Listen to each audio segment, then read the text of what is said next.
let me get the stream ready.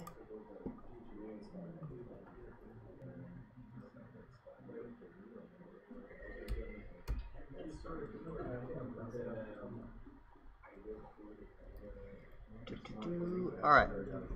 I am pulling up the stream. We're going to get started here in just a moment. Class real crowded today.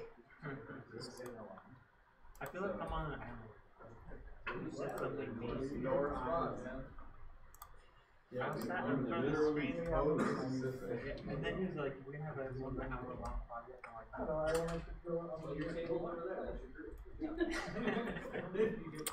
Shunned to the corners of the... I'm not going to help him, though. I asked Carson for help, and he doesn't know the answers. I just say that, so I help you.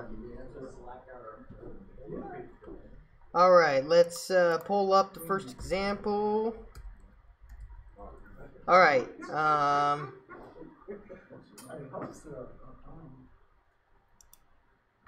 Question. Yes. About the homework for this week. Yeah. Because optional. Are we gonna be graded? If you just submit it, yeah, you'll get a grade. Okay. But you don't have to submit it. What? I told you. Yeah. So, first of all, MySQL, how we feeling? Fist of 5, how we feeling MySQL? Just on the SQL syntax, right? So, that's good. The people here are feeling pretty good. First of all, on Visual Studio Code, so the MySQL Workbench is, for lack of a better term, terrible. So, we should avoid it at all costs, I think. If you go ahead and go to the extensions in Visual Studio Code, you can download this MySQL extension, right? You can add that, and then you'll get this little tab, MySQL. You can add a connection. You can add your host, localhost, user root, no password, default port, no certificate, and I have my MySQL database, boom, right here. Right there, visible inside Visual Studio Code. I can see my server and all my databases. So as I'm going through these exercises, I can see everything generate itself. I can see how it's being generated. I can query databases, so I can literally right-click on this ice cream database and select top 1000. Who's the author for that extension? I don't know. It's just a MySQL extension. Let me look. June Han. June Han? Okay. And then, yeah, look, I can even run this MySQL queries right there in Visual Studio Code and see the results. So, I recommend that you download this because it's pretty rad. And it can get a lot done right there in your code editor. You don't gotta leave it for that workbench. You don't gotta try to set up the stupid workbench. It's just really easy to set up from here, and you could do pretty much everything you need to do, right? MySQL. Anyway, that being said, give you guys a moment to download that if you want to. Try to set it up. Your host, you might be able to leave it blank because localhost, it should default to that. If not, 127.0.0.1 is the localhost IP address. You can use that one instead.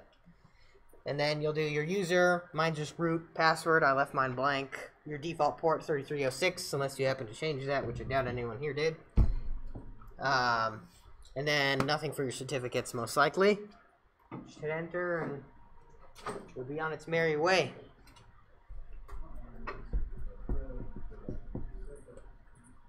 Did you guys get this set up? How do you connect to the Docker? You would just tell it, did you map to a different port?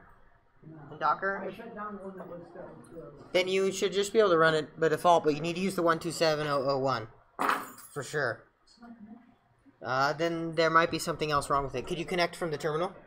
Huh? Could you connect from the terminal?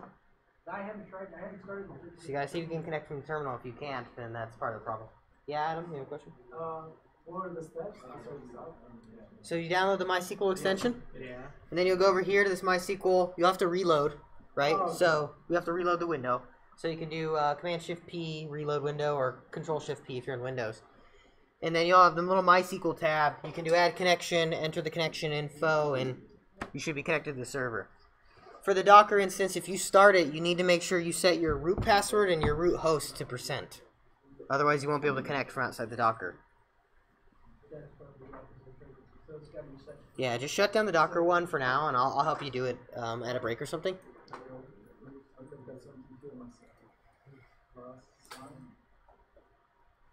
Okay, I'm gonna move on because this isn't officially part of the class. But I wanted to show you guys because I think it's pretty neat, and I don't think using the SQL Workbench adds a lot of value if you can just get to it from right here. Plus, you have it right there with your code. It's a little easier to do them together. One integrated environment, right? Visual Studio Code's really badass. It has a lot of good extensions that has this for SQL Server. I'm sure it has this for Mongo when we get to it, so it's pretty awesome. Anyway, I have this Ice Cream DB right here, which they gave me the SQL for. So here's a SQL statement, and I could just execute it. Literally, I could just execute it right here, run my SQL query, and it just builds it for me. That's kind of why I found this extension. It's pretty rad. But it just has a table in it called products, has an ID that's set to auto increment, and it's also set to the primary key. You guys remember what the primary key is? What was that? ID? The ID? This one's the ID, yeah. What's the primary key of a table? It's what you, a specific value assigned to each row. A specific value assigned to each row? Yeah, it's like the unique identifier for a specific row in a table, right? And you can only have one primary key. They have these special things on them called indexes, which I don't think you guys talked about on Saturday. There's a lot of special rules with primary keys, but you can only have one of them per table, and they identify a unique identifier for that table. Always, they're unique. And then it's got a varchar 45. A varchar is like what? A string, yeah. There's a decimal, 10-2, 10, the first one, if you don't remember, means that's the precision. That's how many digits you can have before the decimal place. The 2 is how many decimals. So we can have 10 digits followed by 2 decimal places. So like a money. This is a good money for price. Usually money in databases is about 4 decimals, but that's an aside. Then there's a quantity set to an integer. That's just your whole numbers, right? And then here's the primary key constraint specifier on the ID. And then there's 3 insert statements, so we can insert some information into this table for us. Nice and simple, nothing too crazy here. Anyone have any questions on this SQL right here? Just as a refresher, getting back into it, getting ready for MySQL stuff before we jump into Node. Nope. Cool. So, how do we use MySQL from Node? Pretty easy. There's a package. Cool. I was doing it again. There's a package. I was typing MySQL and saying package, and it got all in my head. Anyway, there's a package called MySQL you can install, npm install, that exposes the raw MySQL drivers to you that you can get to from Node. And they're pretty easy to use. You go ahead and you require your MySQL in, right? Set it to a variable. We'll call it MySQL.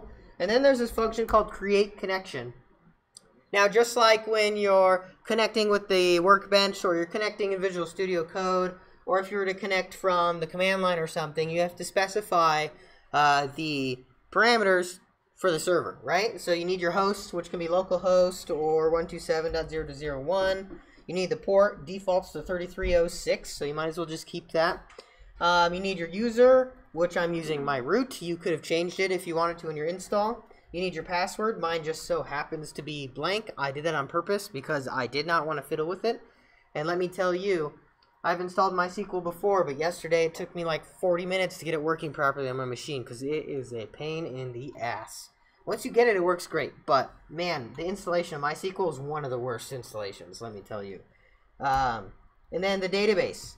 Now, one thing about this code is if this database does not exist, you're going to get some errors. So here's a bad database name. I'm just going to go ahead and run this.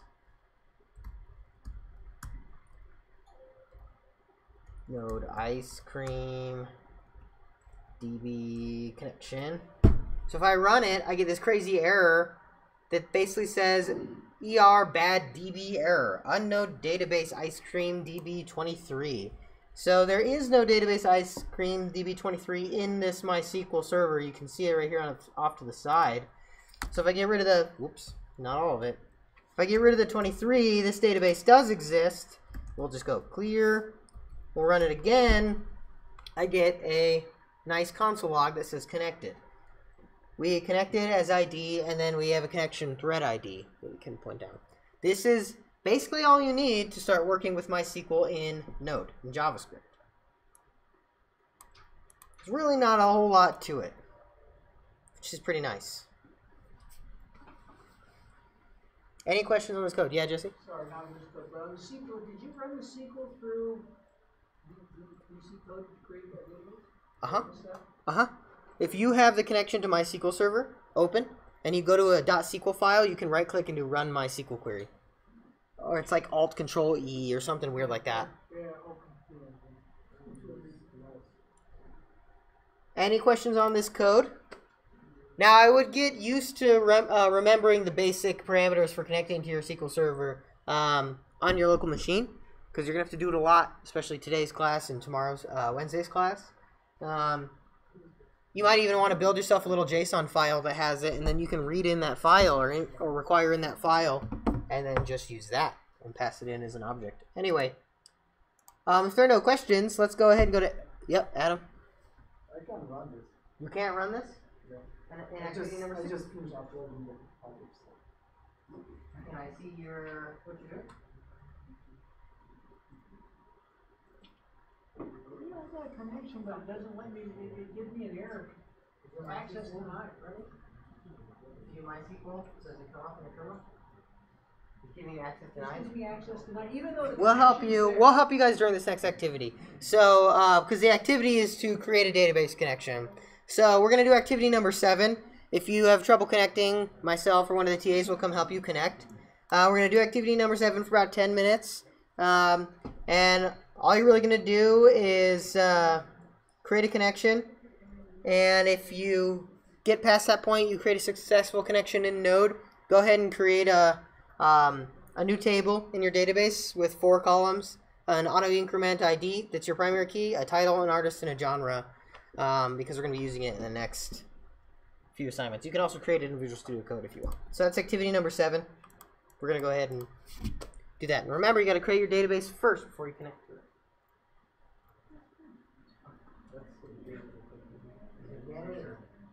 Yeah, so I thought it was ready. So, yeah, it's not, it wasn't connected. The activity center. Did you fill down your database?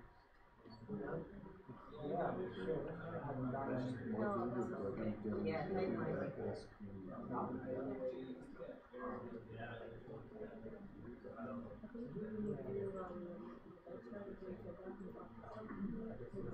Okay, try your work then.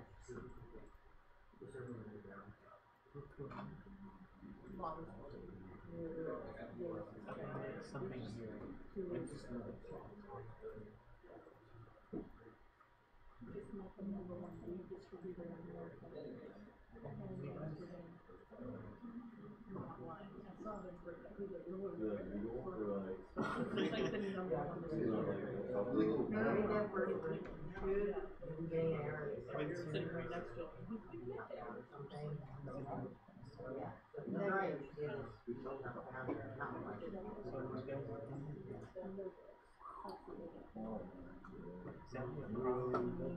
Single powers.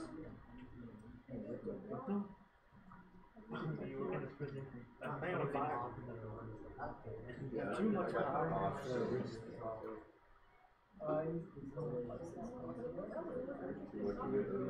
Let me check. You're gonna have something special to do.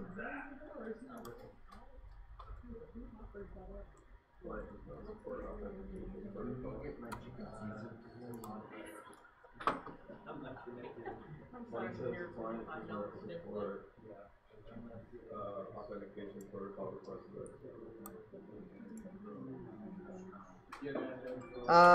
Yeah.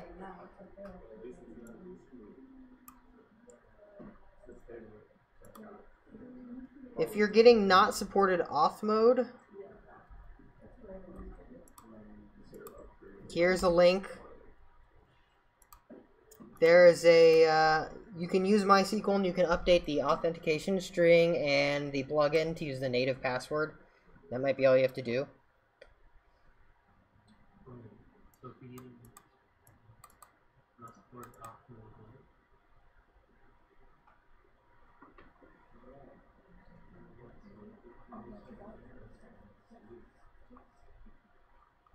So there's a command. It's like the fourth comment down. Problem solved. Use MySQL. Update user set. Go into your workbench. Type in these commands. Reset your auth mode for your user, your root user, because we're all should be using root at this time. If you're not using root, make sure you change your username from root to whoever it is. And then see if it still works.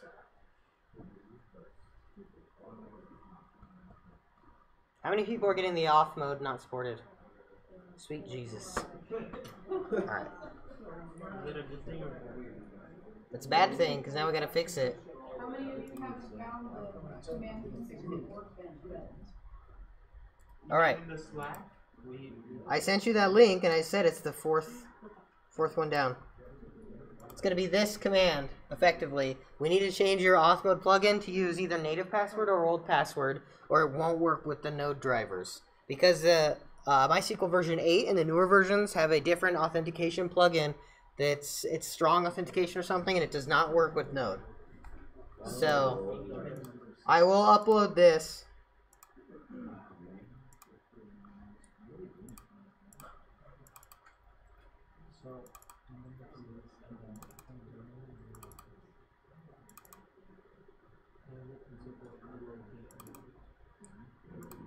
I uploaded the SQL statement to our Slack channel.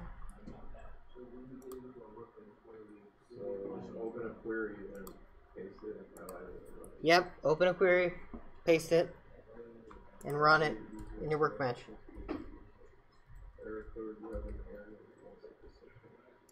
What was that extension again where you run SQL Visual Studio? MySQL. Another one afterwards. If that's successful, you should also run this. So do we input a password at the first quotation? Yes. You can. Yeah, if you want a password. If you want it to be blank, that'll make it blank. Well, I got an error when I didn't put something in. I think it requires what your current password is. Okay, set it to your current password and see what it does. And then it'll Is that working? Error 1064. Yeah, error something a little different going on.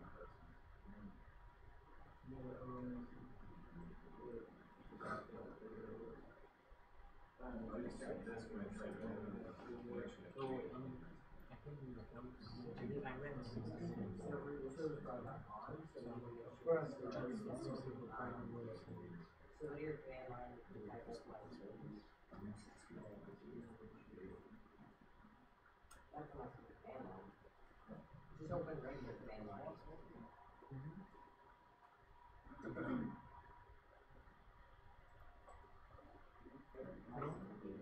Did you figure it out? I had to shut Still getting shut the file down. Yeah, I'm actually trying to see where I can run that MySQL from Visual Studio still. Do you know how to set up your MySQL? I haven't tried it. Where you can run it. No, MySQL is very Push the button next. Well, can you run the SQL from Visual Studio though? When I run it, it's just not working. No server stuff.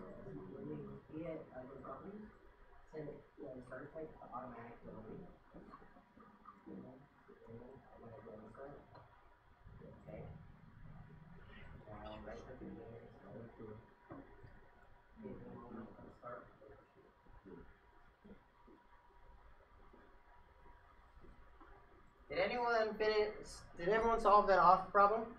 Did anyone solve that auth problem? Error code 1064. Sweet. Well, we're solving this together. When you incorrectly use a reserved word in your query, order MySQL format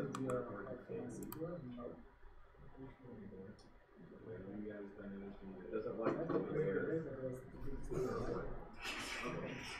So I'm on the same page. Yes. Okay,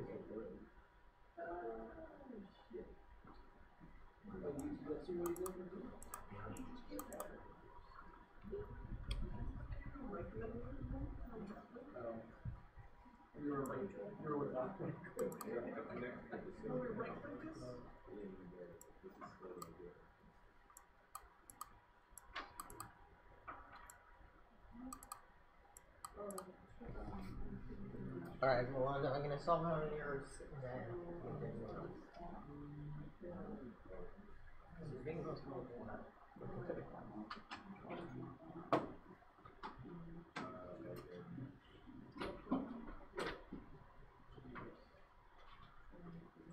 You guys installed it on SQL or SQL 64? I mean, no, the end-to-end. Yeah.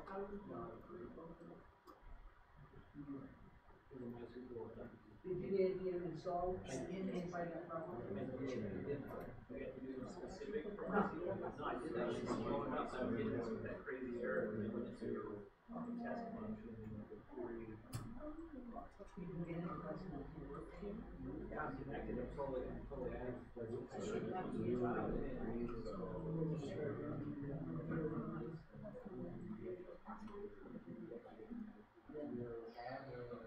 No, you're hitting it too close to the It does.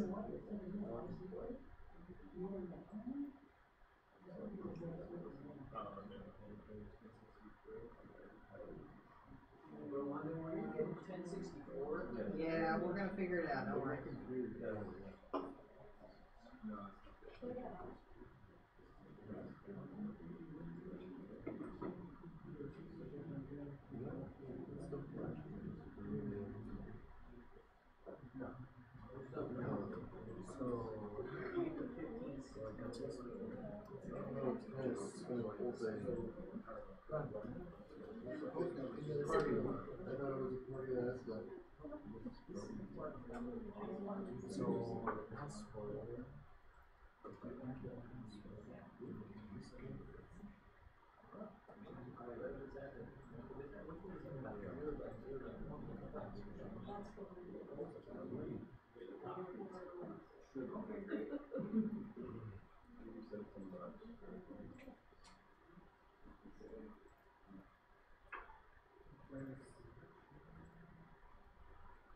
Weird, the syntax must be different from what your version that was.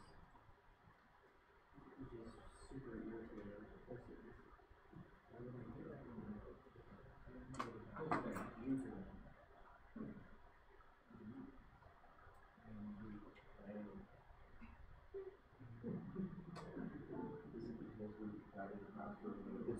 It's the It doesn't like that password. We're under last year, sorry. no, it's not. Yeah, Really, we can add some passwords. That's fine. So if we. No run shtick. Not really. So we're on friends.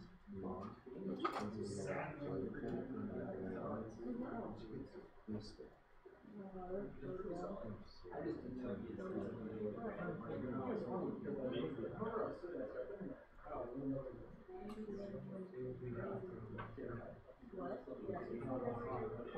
What are you trying to say?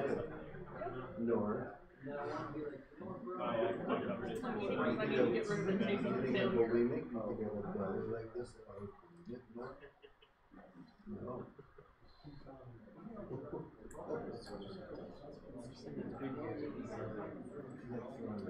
What are you insinuating, Nor? Choose your words carefully. I don't know, English. Is that the problem?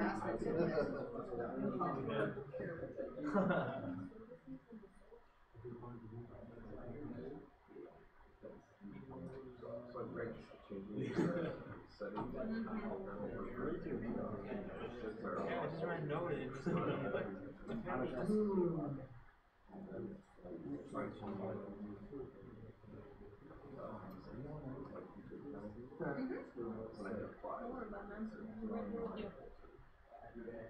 Somebody back? Huh? Count. I'm good.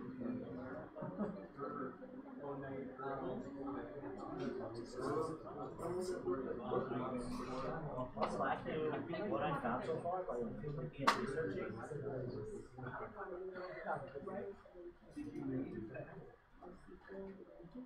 It's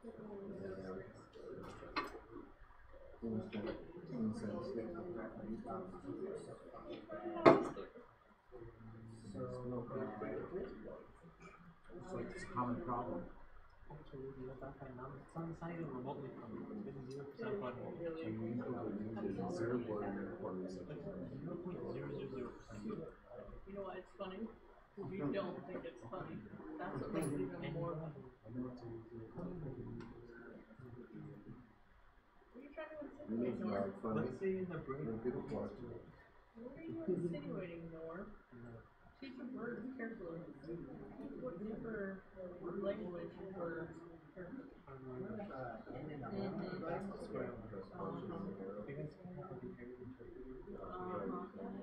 Awfully convenient, Nor. Awfully. You don't know what you do. Not happening.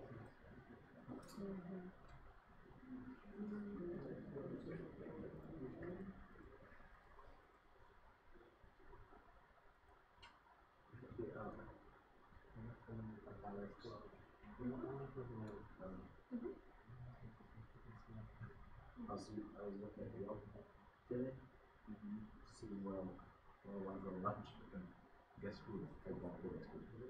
No, Mr. You. You in your reviews. Oh.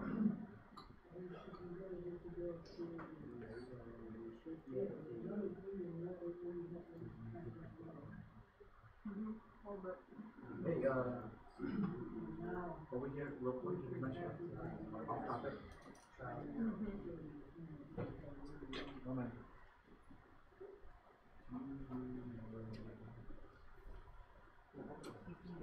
Let me know if that works, because if that works, we'll slightly change this.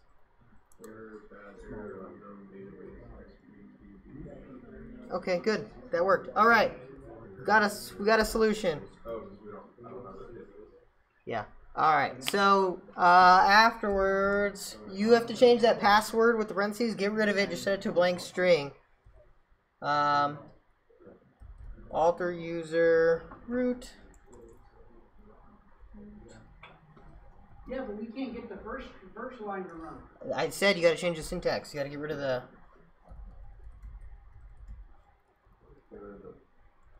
Identify by, and then your password. So which part do you got to get rid of? The authenticate string? You see how it used to be like this? Yeah, I got rid of the password parens. This is the second one we ran, right? Rolando? And the parentheses. It shouldn't matter. On my screen, it's blue. Mine's just not picking it up because it's not officially MySQL syntax. Oh, because you're doing it in VS Code, yeah. So if you run these two in combination, you'll set your root user password to blank. If you change these blank right here at the end to whatever your password should be, then it will be that. But you have to run these all in conjunction, and then you should be able to connect. Remember, you got to make the database first. Now, 20 minutes later, we're done with the first exercise eventually.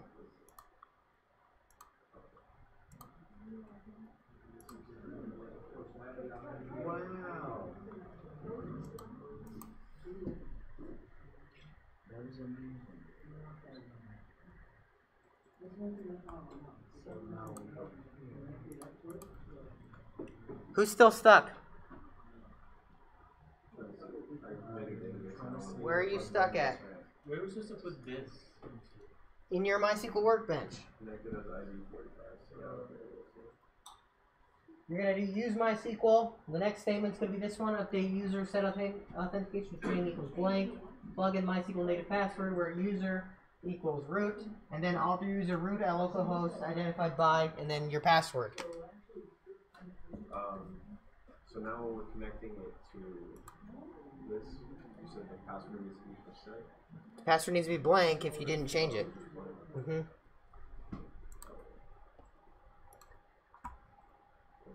Here's the script. I'm uploading again. You should be able to literally run it. Copy and paste. Oh, never mind. Sorry, I never saved that last line. Hold on.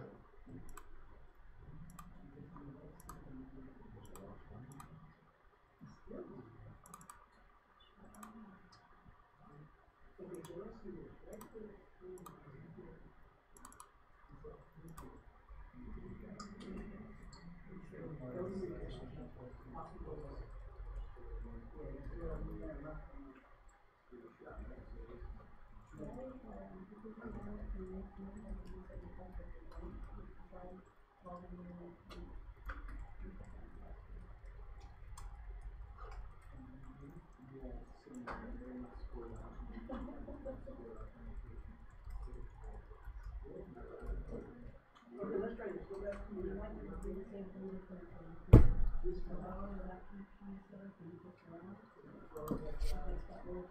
Who's still stuck? You run this in your MySQL workbench? You're in the MySQL workbench. Copy and paste that code right in there and run it. Alright. Thanks. No problem. So I run that, Uh-huh. and still the application is not loading. There.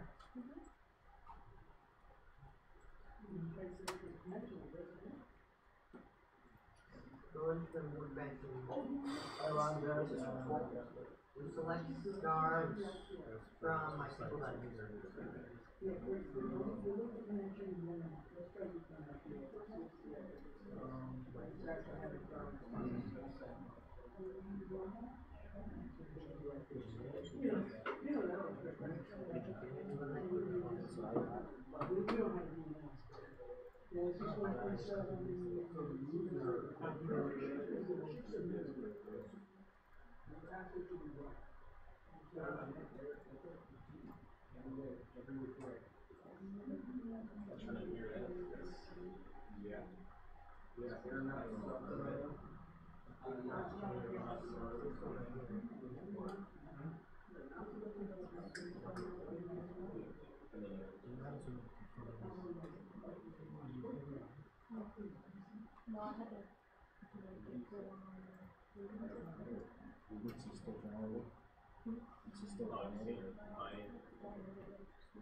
What's up, Matt? I'm in error code 1046. Oh, you gotta do the top part to move less. Oh, my bad. I got save update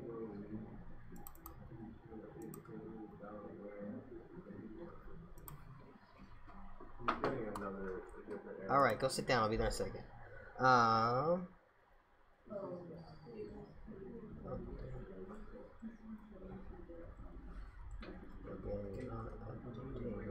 They're both getting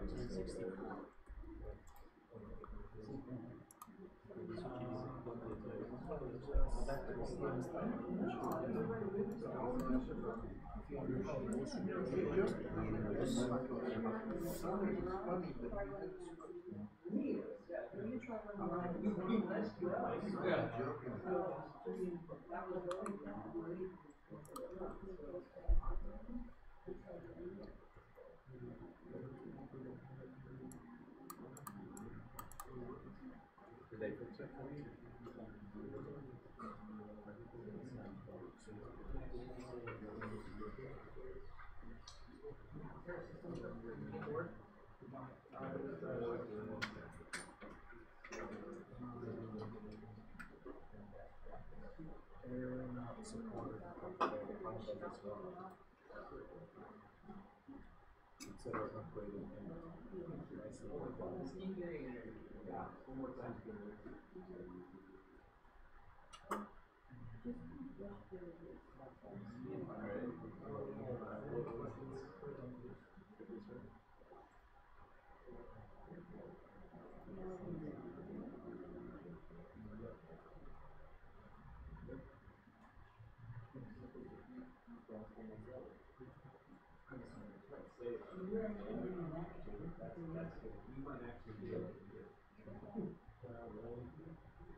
So yeah, that's because the local is doing it.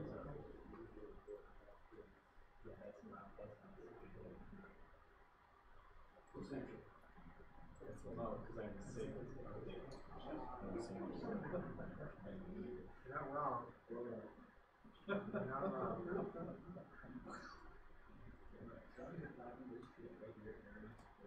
I think I got to work. Did you figure out how to do how to save update mode?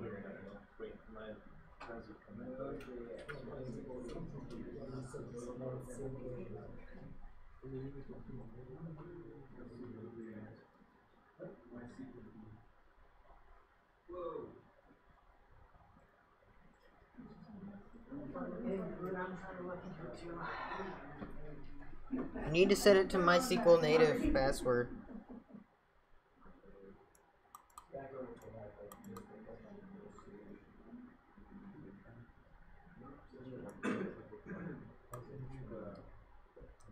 Try this command, people. Your username is going to be root. Your IP address is going to be localhost. Identified with MySQL native password by password. The password will be whatever you want your password to be.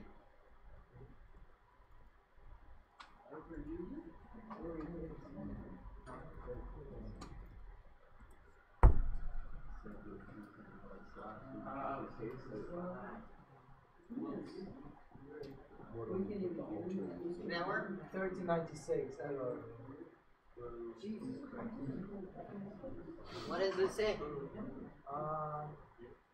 Operation of the user failed. So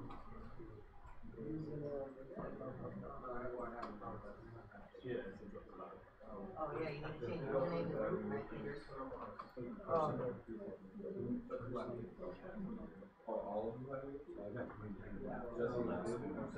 No, mine's gonna start with MySQL.org.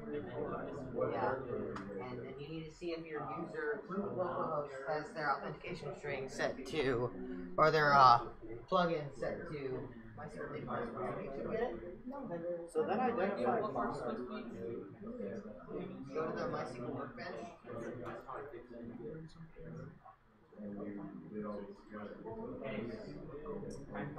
You guys get it? Yeah, I fixed everything. And into MySQL workbench.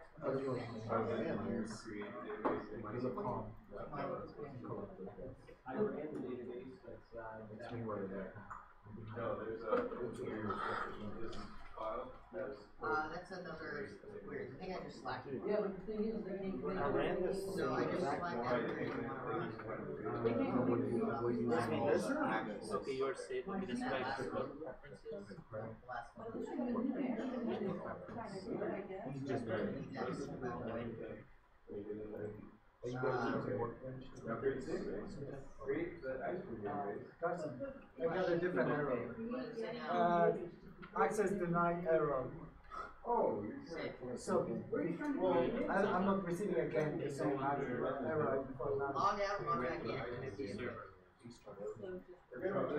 Set forward versus password. You don't want that to be your password. Run it now, see if it works, and then you can change it again. Now, after that, before you move that line, run star from MySQL database and then run the JS file.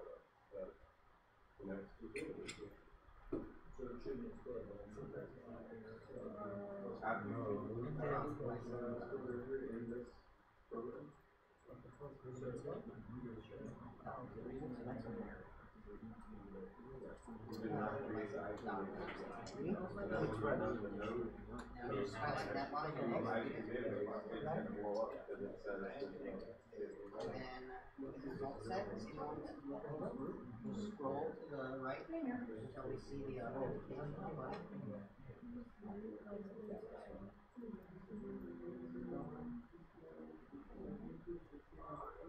Cool. MySQL link. So if you want it to be your other password, just change the password and run it again, and then log out. So you get that statement that I slacked out, you run it, and you have your. Does anyone else have a problem? Okay, so we wanted to go with your first 3 commands and then restart the MySQL service. Yes. And that got him in. Okay. So either run my last command, you might have to restart anyway. The last one I just slacked out will work too. You restart the service, you should be okay. Is anyone else still stuck on this? I didn't get the, So then you need to, what are you getting now, Michael? starting the MySQL and VS Code. You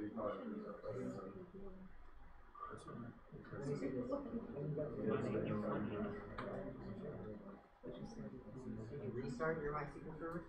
You ran all those queries? Okay. That's pretty much the same thing.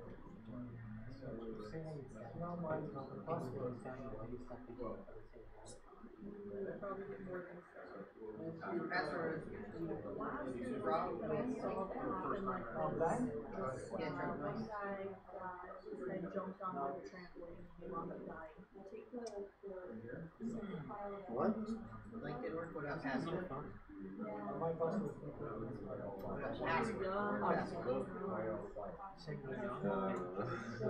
Just saying, like, Run it again and change that by password to whatever your password is.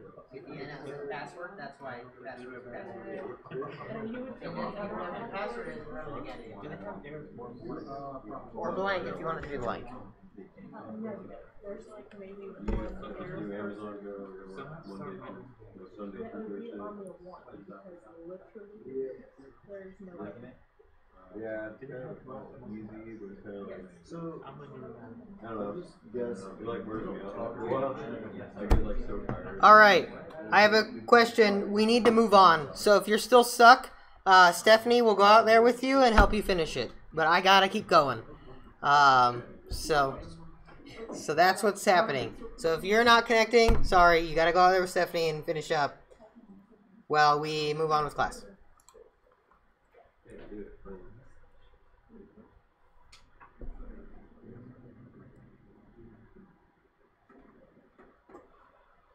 Or Chris, could you go help him?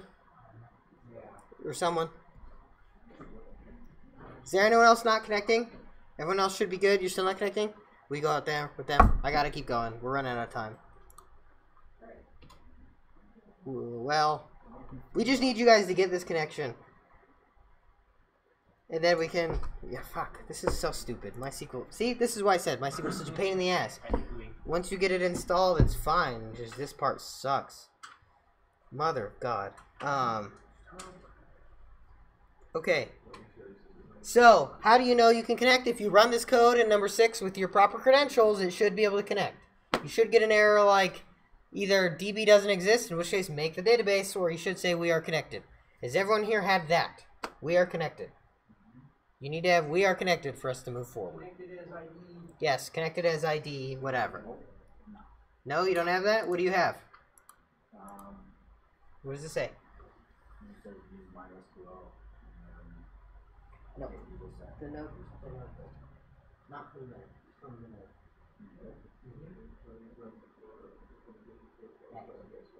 Make sure you're using the proper credentials.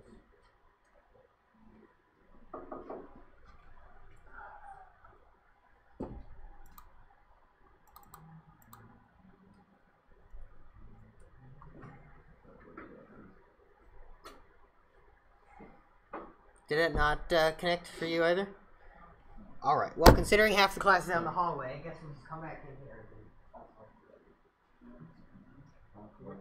For those of you who connected, go to activity 8. We'll look at how to rewrite. Hey, Matt, did you send me that code that Morgan showed you to do the error code 1175? I'll send it right now.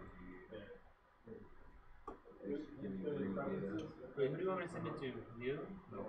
No. He's on Windows box. Oh, yeah. Talk about one box. You said he's on It's like ice cream and green potatoes. On the trash.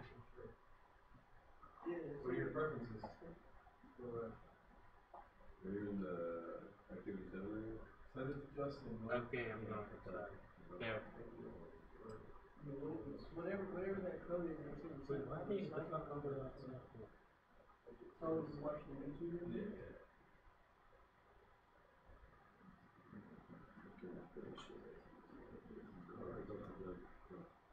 Was it the set SQL sync updates to 0? No, he's getting one. Are you having to me? I think when this was there. Yeah, the whole working here too. No, go down to 352 where it says 352 up quotes. Yeah, try that, see what happens. Did you use yours too?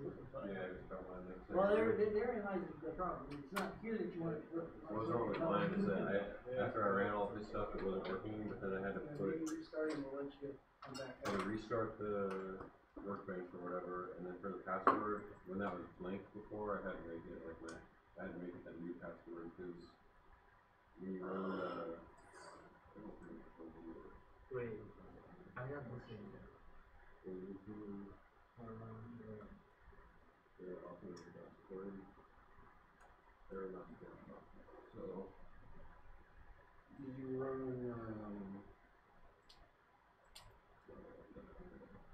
Did you run this one? Oh, yeah. Which one is that? Uncheck save updates. The last two codes. I wonder if that's all, what's going on with all of it. You have that unchecked, right? Yeah. Yeah, so you got the SQL,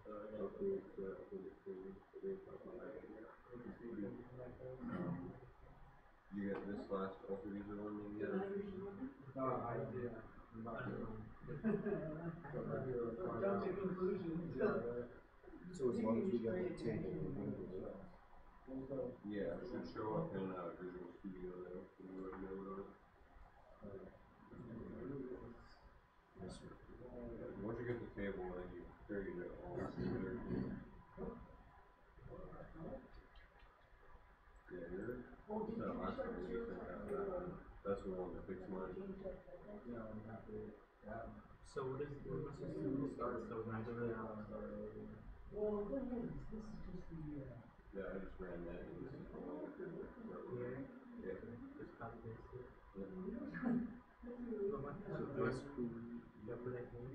Yeah, just you have that same problem. Yeah, you can put it anywhere.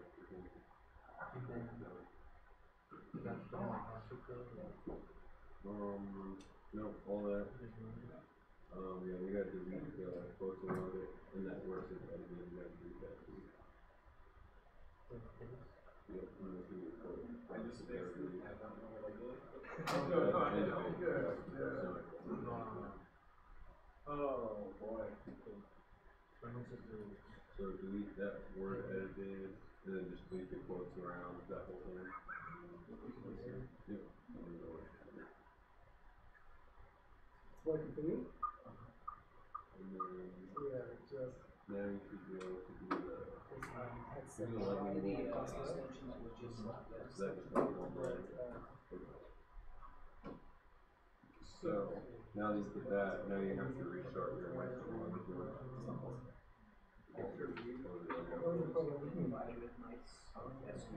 Because when I set this up 6 months ago, I just followed the rules and and this one didn't work instead of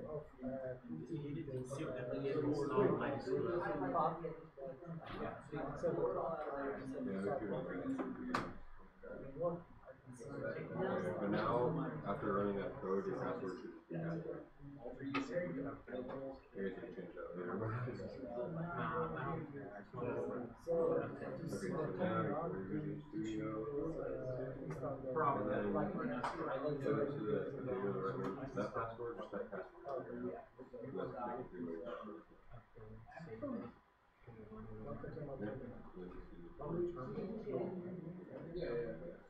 Yeah, that's what I'm asking. That's a shortcut. You save that, right? Open terminal. Oh, You save the JavaScript in there?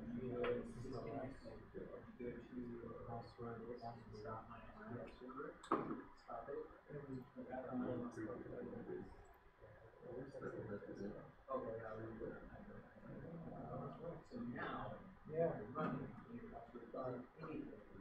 I'm sure I can have that like that's more like who's doing the typing. And then what is happening?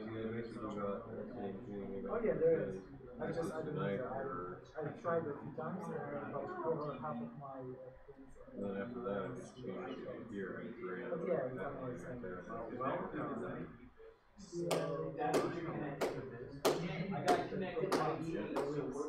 You guys are connected. Everyone in here should be connected. We're good to go. We're going to move forward. If you haven't been looking at the next activities, then okay, we'll go over them now. So we're going to go over reading and writing from the database. This piece of shit. Very frustrating. Sorry about that, guys. I did not expect to be that terrible. We weren't supposed to work with Node 8, MySQL 8, because it has these problems that are really hard to work through.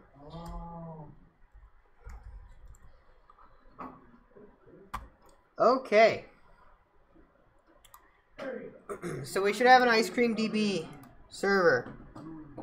Holy God, I haven't spent this much time trying to connect to the database in a long time. This is ugly. From here we have our connection stuff, just like we were doing in the last example. Okay. And then what you can do is you can build a function to reuse that connection, right? So you have this connection from create connection. Right here, after you call connect, you'll know that it's good because it won't, you know, have an error. And then we can reuse that connection, and there's a .query function, right? From there, you can enter any query to your heart's content. So for a select statement, we're going to get all of the items from that products table. So if I npm install, can't forget to do that.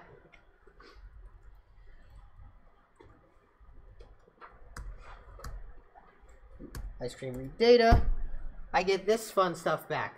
We get the connected message, and then we get 3 rows with the constructor row data packet that have the information ID, flavor, price, and quantity. Now the ID, flavor, price, and quantity are the columns in that table, right?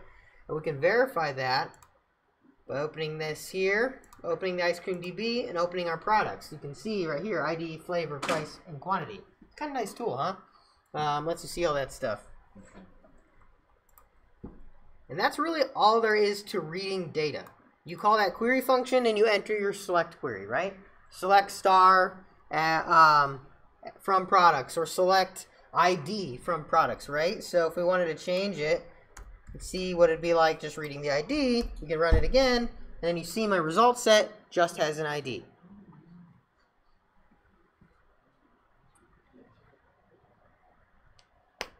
Cool? Any questions on this code right here? All right, now let's show you what else we can do. Say I want to inject at runtime the ID I want to look for. Say I want to look for ID number 1. The query function takes in a set of options. Oops.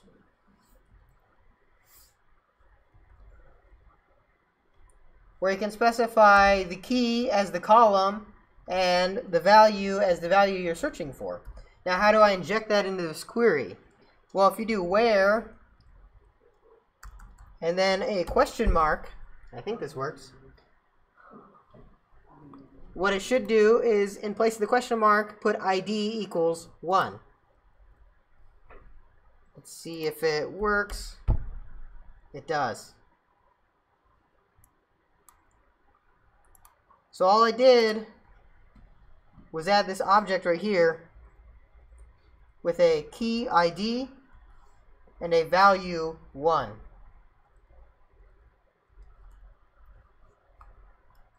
Right? And then this question mark is just replaced with ID equals 1. Just like that. That's what the question mark is replaced with. Does that make sense to everyone? Oops. As to how we get that? Let's see. What if we want to do an update statement? So there's this term, CRUD, C-R-U-D, in databases, create, read, update, delete. Okay, you guys went over that on Saturday. So we've done a read, right? Read's the simplest one. It's pretty trivial to do a read. What if we want to do an update? So an update statement, update products, set question mark, where question mark. So for this one, because we have 2 question marks, what we need are 2 objects. The first object's going to replace the first question mark. The second object's going to replace the second. So right here we have a flavor.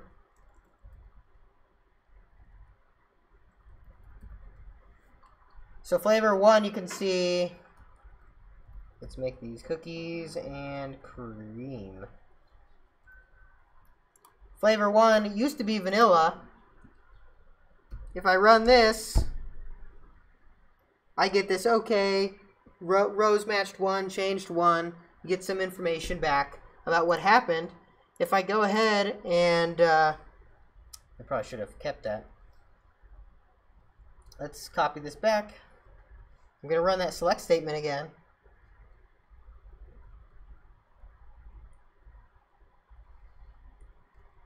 Select star from products, from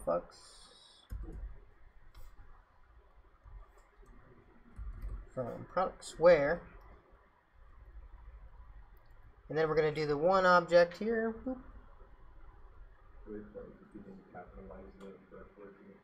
No, it's not case sensitive.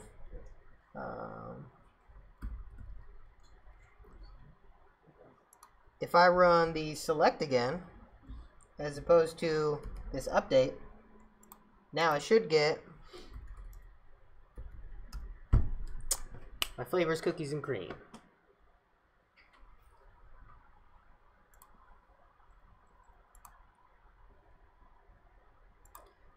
Any questions on that? That syntax?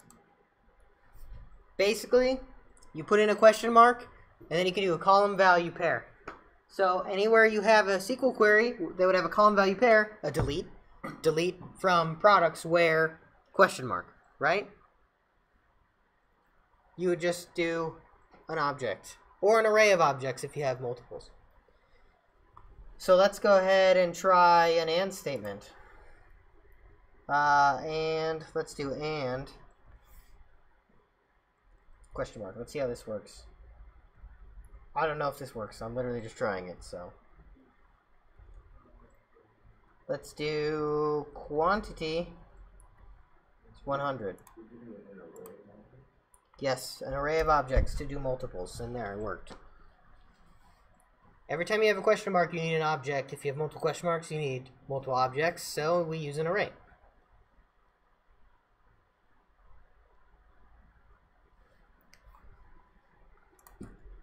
Let's see where we're supposed to be in class.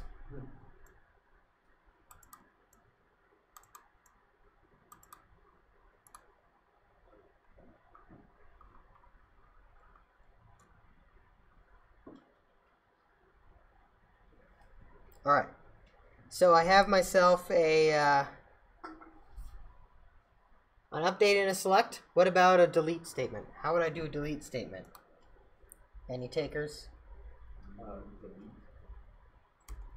Delete? Delete from products?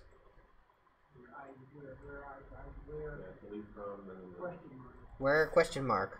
Nice. Yep, and then because I have one question mark, I can go ahead and do one object. So let's just delete item 1.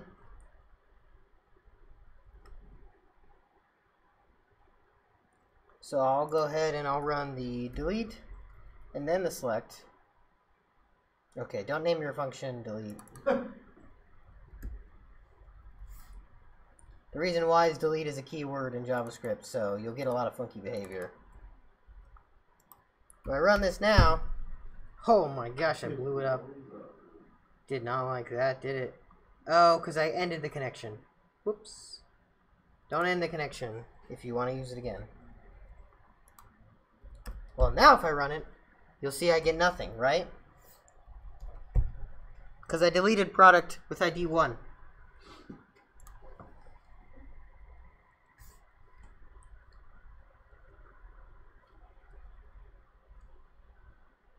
If I go ahead and do my select again, I can verify that my select still works.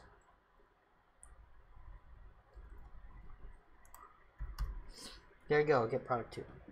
So now we have a delete, an update, and a select.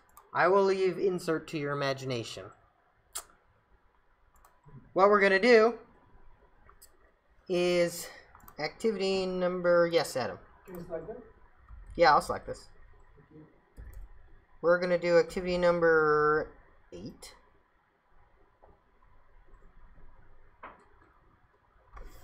I believe. Let me check.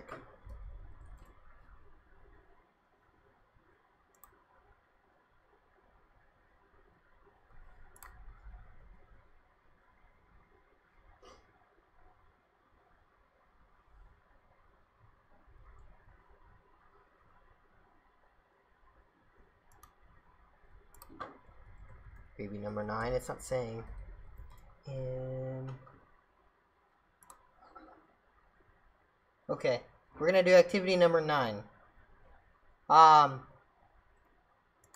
Which is a bit more intense because you have to do basically full CRUD for your own database or your own table in the database. You can still use the ice cream database if you'd like, but create your own table. So earlier in the instructions, there were instructions to create a table with 4 columns. Let me see if you can find them. An ID which auto increments, a title, an artist, and a genre.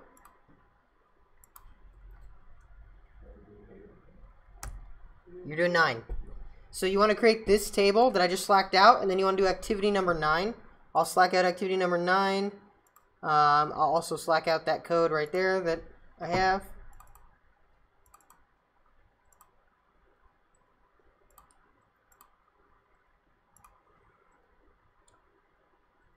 What was it, 7? Alright, that's my code with some example CRUD stuff in it.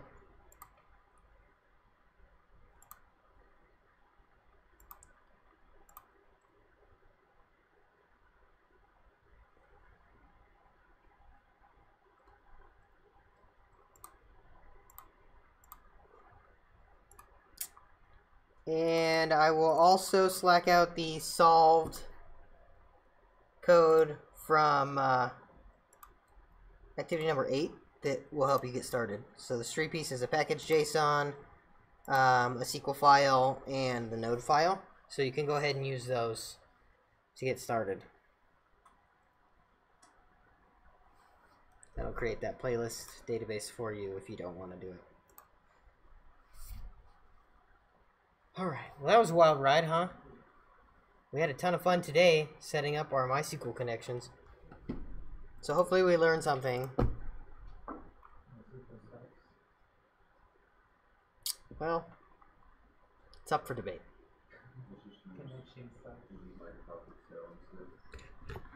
Why can't we use Word?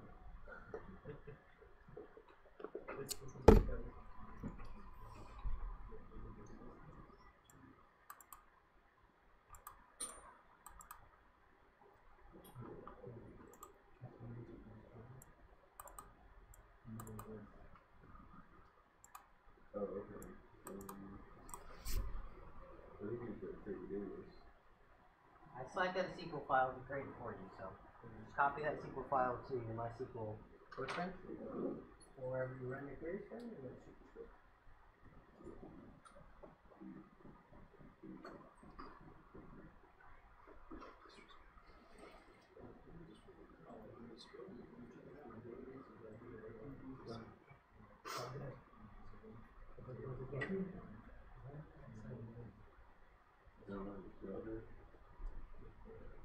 Connect your databases to it.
I barely did. I was about to. You know what? We're done today. No one needs to know this anyway. Just kidding. You do need it. But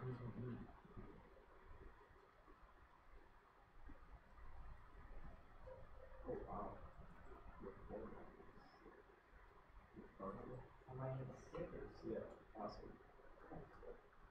That's the way that I could just find out.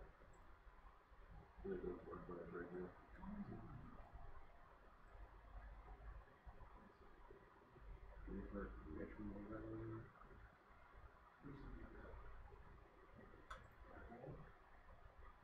It says, oh, right, refresh.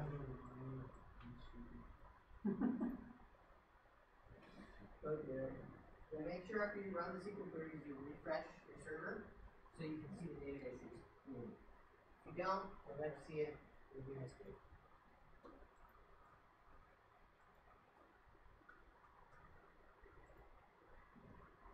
Is anyone stuck on the database portion of it? Okay, no problem. So, that file I select out, the SQL file, you want to download it.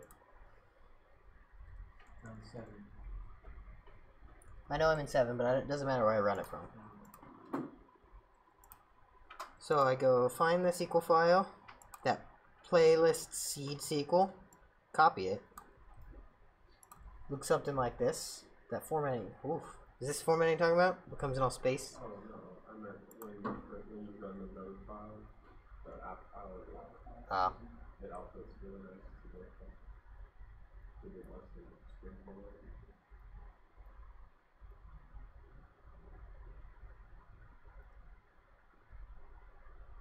Alright, so we have this SQL file, right? Oh, You can right click. Are you using it from the workbench or from? from the workbench, but I realized I was using I tried creating my own table before I used yours, and I just forgot to change one of like the bar charts to one of the decimals to bar charts.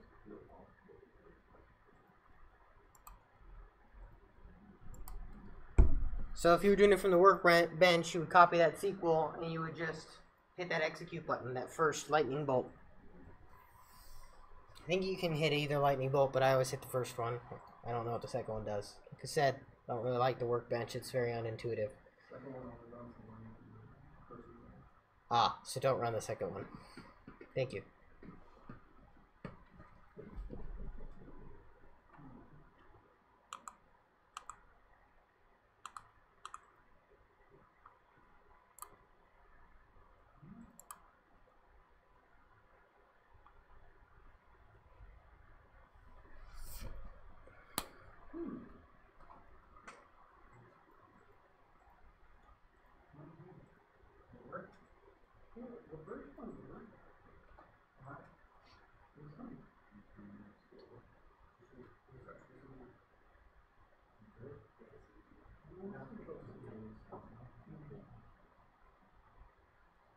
And the connection.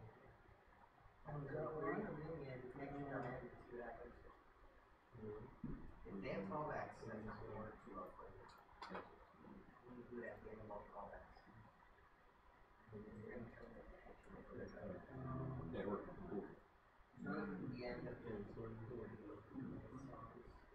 changing up password, created that same thing that you just select out. Just put that in this stupid SQL with it. Ran that. And then just ran this there. Yep, sure.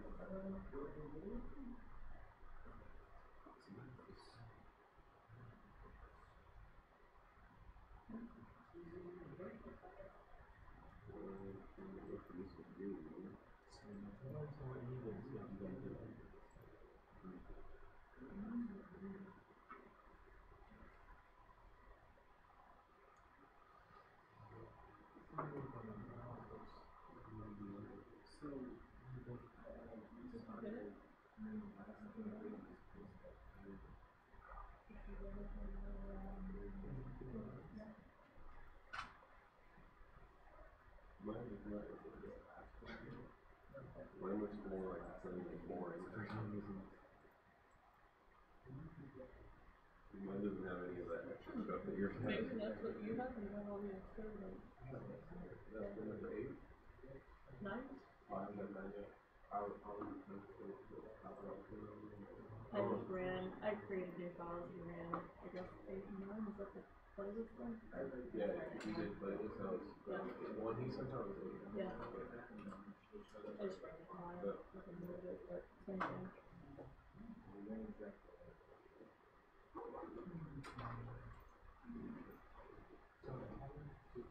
Okay, so. That's not even close to being something.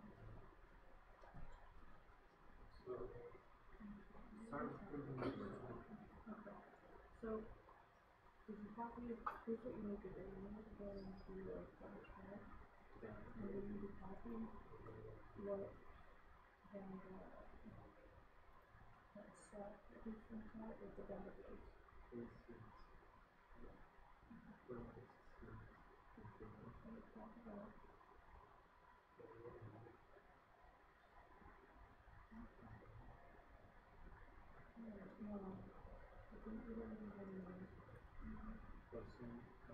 Or you can do it now. It doesn't really matter.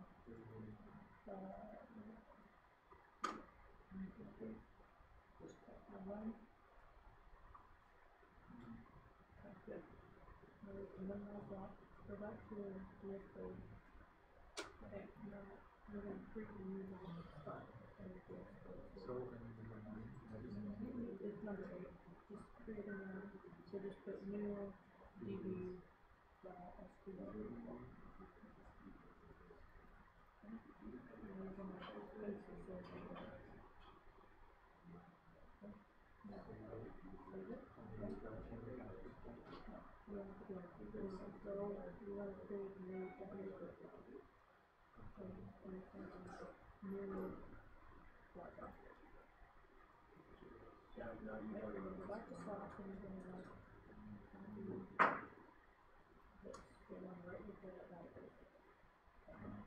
Copy that out.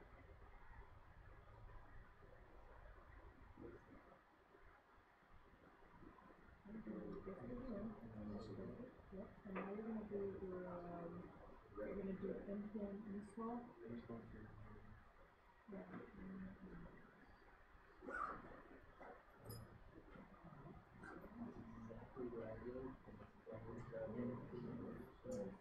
And then go to MySQL.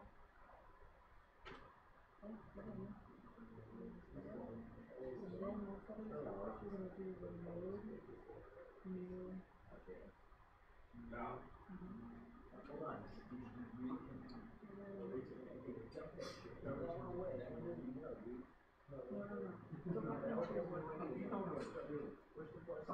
Alright. Is anyone stuck on anything? You can push forward.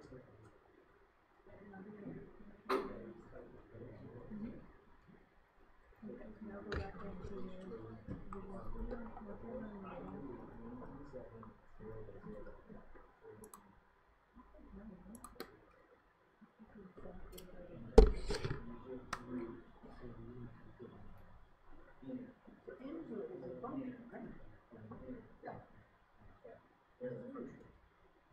Sometimes it fucking village does it. And depends on the order because there's these callbacks and can't guarantee Just know that. You don't know. You don't know what it is. You gotta change that for nice. So the thing that we knew was You know what's interesting? Yeah. So what I did is I went back into the workbench and I just changed it back to empty so that way I didn't have to do that. So you got it.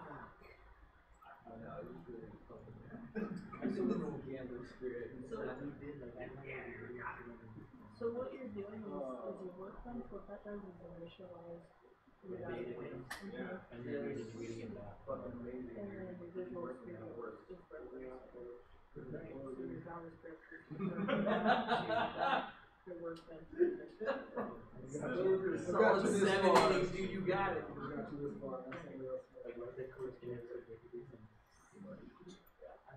But it's easy because all this is that require right there.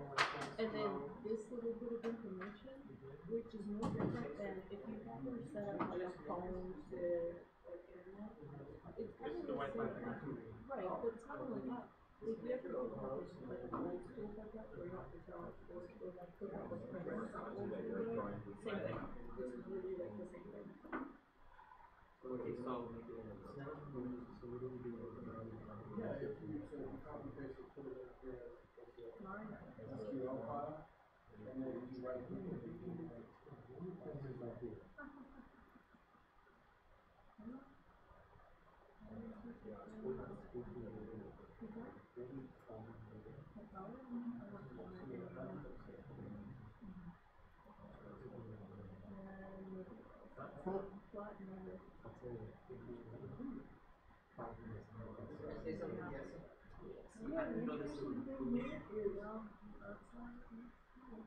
It's always putting out the title, the very top, only the dance period. It might terminate before the other one executes. No, even if I run just the regular SQL, the regular select, or select, Just started working this hey, day. you know how it doesn't I show did up put a as new the title doesn't show up. Huh. So he just needed to Because they're a lot. initialize it and then copy it over to Visual Studio. And then make sure that you do anything.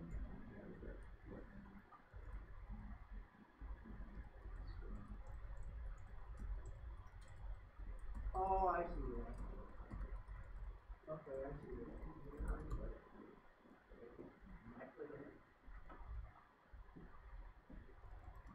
The first one doesn't have a console log clear.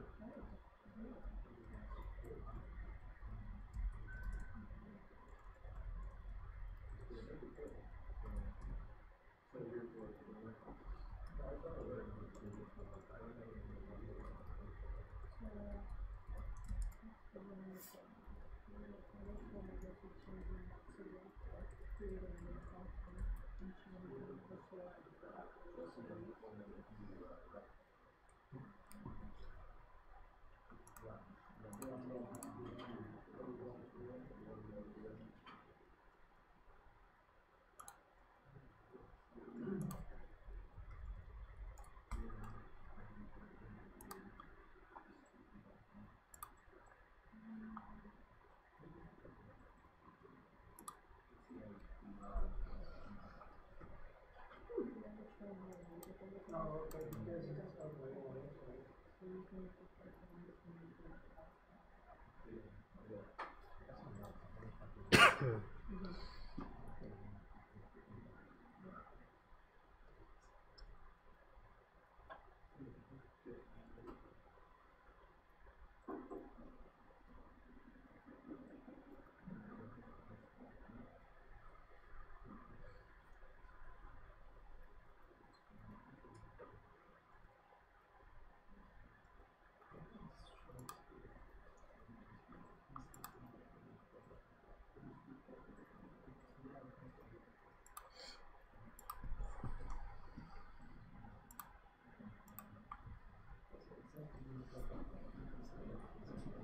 How you doing, baby?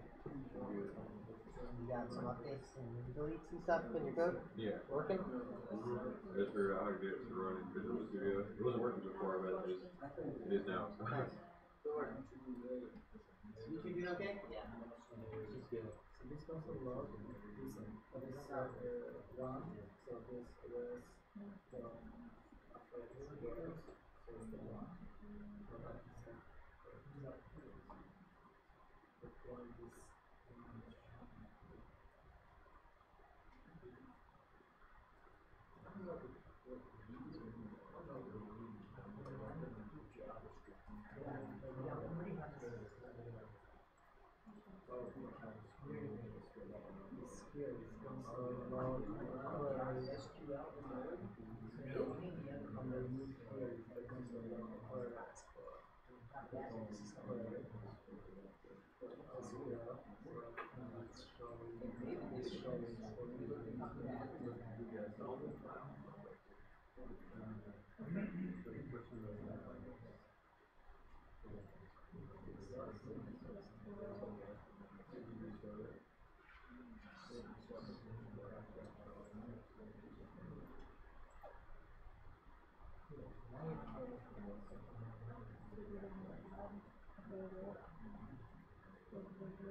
so like update products.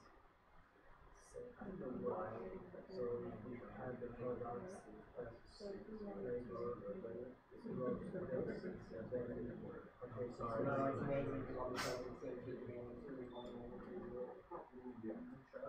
first we go and find word that equal to what we want, it's equal for that we do yeah, because should be first I find something and then say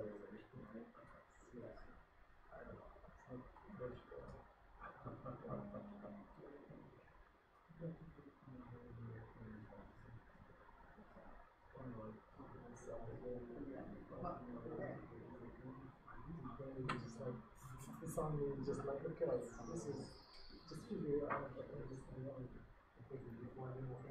No, you made it there with what I told him to do.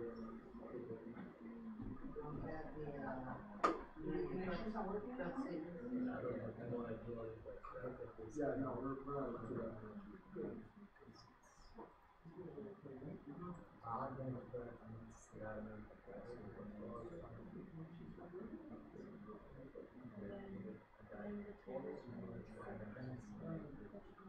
Oh, you just no, I'm just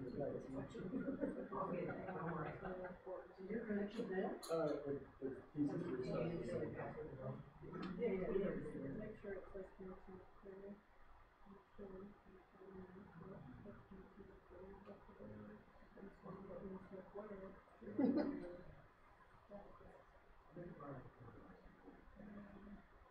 Yeah.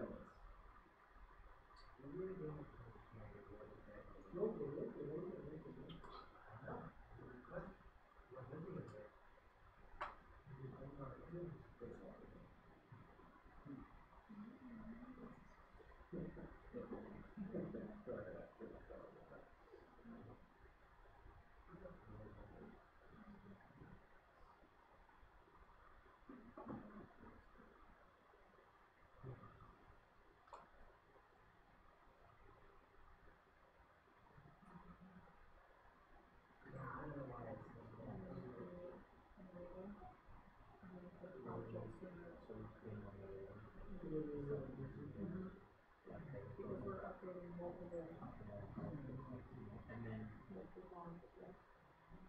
So flavor in this instance is your phone name, and then cookies and cream on the bucket. So and then there's a update like fields and records. So columns and rows. So that would be a column, that would be a row. The ID is a column as well. So the house is using a little bit more information, so we will do multiple comments.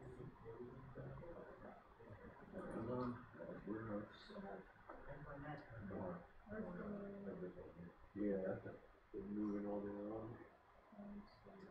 Is it better than like the people complaining on the board all day?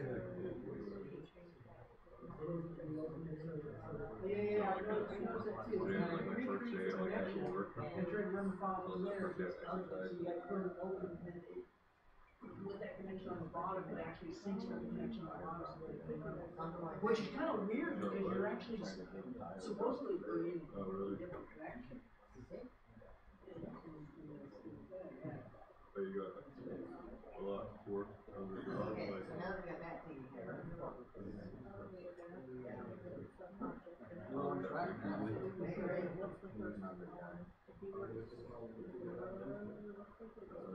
should be able to run it and select when this to work. That's where you should be at. And then you can work on doing one.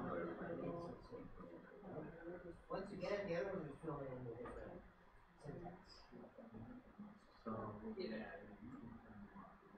How do you solve that problem?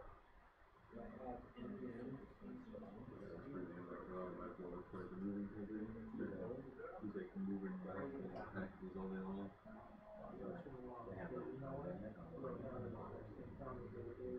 yeah, That's good, because that would break Some of them are in just 60 more like a minutes. shirt in your bag, and you're always to tell it's like a shirt with thing. And like the ones that are Just crushing it. most of the boxes now are like big Let's heavy, start on like the heavy first one.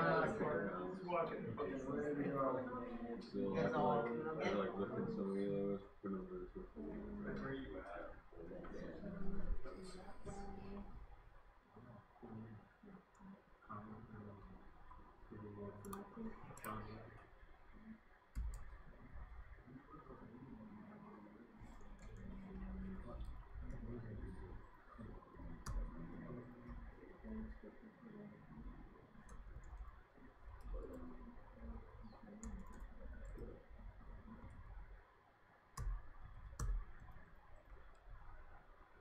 Alright, so here's what we're going to do.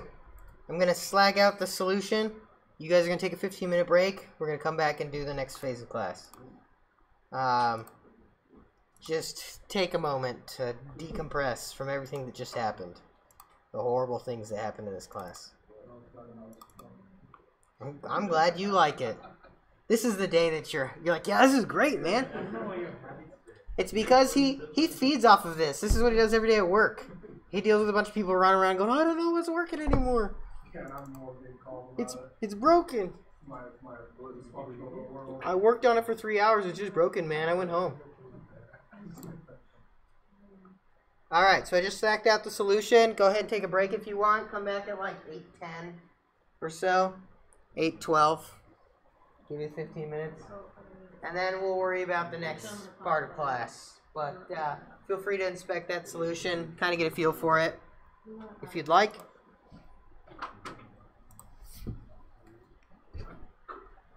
So this code is already in the repo. Okay, great. Code's already in the repo. So if you really wanted it, you could have looked it up. See, I was confused because the instructions say to like do something to the playlist, but then this code that they gave us in the repo is for ice cream. Like it's a different set of instructions. Or maybe they're showing us how we could. Yeah, that's how you can do it. Do it for the playlist now. Yeah. So I hit my activity bar by accident. I don't know how to find it again. F11.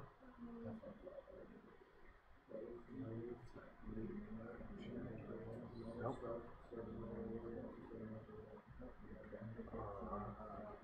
I was looking it up, but either way, I finally got connected, and I'm in this MySQL. Like I got the MySQL setup and all that stuff. And just, I had no idea what was going on with this because I haven't actually done it work with MySQL at all. Yeah. I haven't seen Workbench, so Yeah. but I finally got it all figured out. So Cool. Nice. I guess where are we at in class? Because I kind of got. We just took a break. Yeah, I know that. So then we're doing the last activity. The last activity is a big 60-minute activity, so that's Okay, it. alright. On that. So, I just wanted to. Yeah, now that we're all finally like, we can catch our breath. Yeah, because I was trying to help Joe just get MySQL with it. So, It's pretty irritating. Chris, if you go to view and then appearances, you can there's a checkbox for activity mode. Oh, there's no actual voting, but there's a that recording. Nice. Yeah, there it goes. Cool. And I actually have never seen that. So the Docker on yours? And then this one's for GitHub, right? That's GitLens. Yeah, Docker.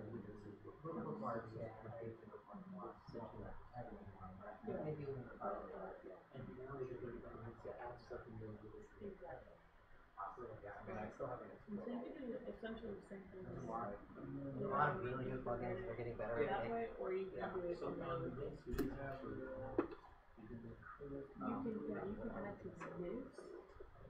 through there, right?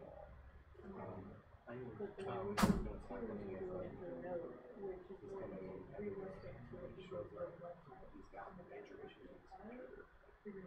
I don't know what's going on. I don't know how to fix it yet. But I spent like an hour, not last past week, so I spent over an hour trying to get his computer to run. You can't do that. I'm gonna tell him that day. He's gonna discuss it. Very fast. Yeah. He's not sure. There's nothing you can to keep showing up class, and it's only that. You know, I work as hard as you can. I really appreciate it, but you can't diagnose it. Yeah, I need to be set up because I need to really focus on other students. Also, I guess I need to be more prepared. I wasn't prepared enough either. I didn't have these problems on my machine. I didn't even see this coming. Okay. Thought it was taken care of on Saturday, but we hadn't done any note on Saturday, so Oh, that's the problem. yeah, that makes sense. Well, now it makes sense to me. I was lost at first. Good. Well, we'll need it for Wednesday, so all the configuration bullshit should be done by then.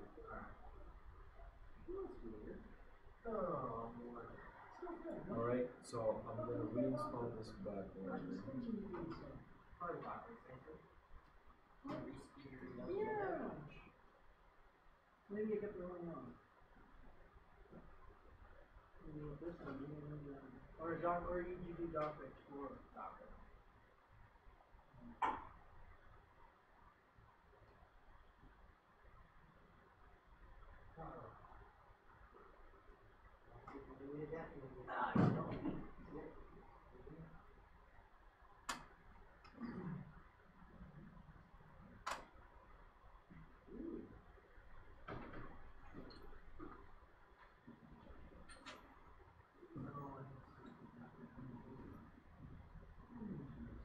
Mother Swedish.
some people leave early today. Some people didn't show up today. Yeah. It's the weather. 3 people up there. Extreme weather conditions. Really? I can't drive. Well, when it rains, people can't drive. No. It's just the overall area. You know, I come from a place where. Are you trying to be facetious and insult Arizona drivers? No, why should I do that? You guys are, according Hey, don't include me with Arizona drivers. I didn't grow up in Arizona. according to the ABC Montana, man. News, Arizona is one of the safest drivers ever. You don't even get ticketed for being on your phone. Here is 65 miles an hour, and I have literally never seen more accidents in 1 quarter-mile stretch in my whole life. It's too slow, man. That's why. That's what I'm saying. Like, I come from Florida, where it's 75 miles an hour on the highway. This is the 202, right? There's just so many more accidents at 65. No, this is the 202. On a straight line, they're okay. But once they have to do that turn, Dude, I don't get it. I gotta go to parking lot speeds. I don't get it. Oh, there's somebody merging. It's always that one person who's driving like 40 that 40 on the that you have passing to lane. swerve by, and then then there's a huge That's the accident. problem. It's like, there's too many. Then you got these these landscaper trucks that just cross by. I really there's think my exit. I really think there should be stricter punishment for people driving under the speed limit because it's far more dangerous. It is I mean, dangerous. honestly, for like, ever since I've been driving, I'm trying to come up with a solution in my head as to what would be the best way to solve that. That and people who don't use their goddamn blinker. It's the easiest thing on your car to do. You go, Jesus. Or how about they don't use your blinker and you only got half of a car length between you and the guy ahead of you? Yeah, and they just go, whoop. You don't slow down, they'll take a front end off.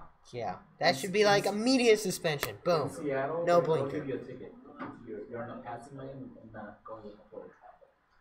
They'll pull you over. It's good. You're messing it up. Yeah. You just don't get When it. I learned to drive in Montana, the speed limit was unlimited. As Driving long on as the just- road the road less than 90 conditions miles per hour. support it. If you go as fast as good you because can, that the road can cause an conditions would. accident. Yeah. And Everybody's the other on a thing flow, is, if you're and going there's one. faster, they stop this.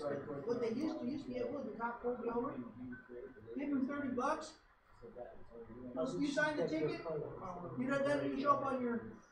Yeah, that doesn't happen anymore. I think they used to, the cops, you could pay the cop for the ticket right then and there. Yeah. You got the copy of the ticket, and he had to turn it in, but because you had the copy of it. It's kind of hear my Now, not all faults. of them did, you never know, but. Yeah.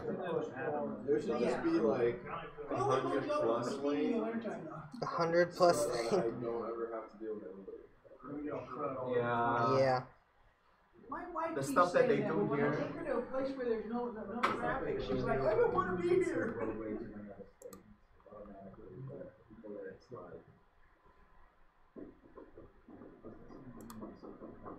Well, really, the only way to solve that problem of slow drivers is automatic cars. If nobody's driving, the cars can go as fast as they want. That's the theory, right? That is the theory. Then they can run over anybody they want.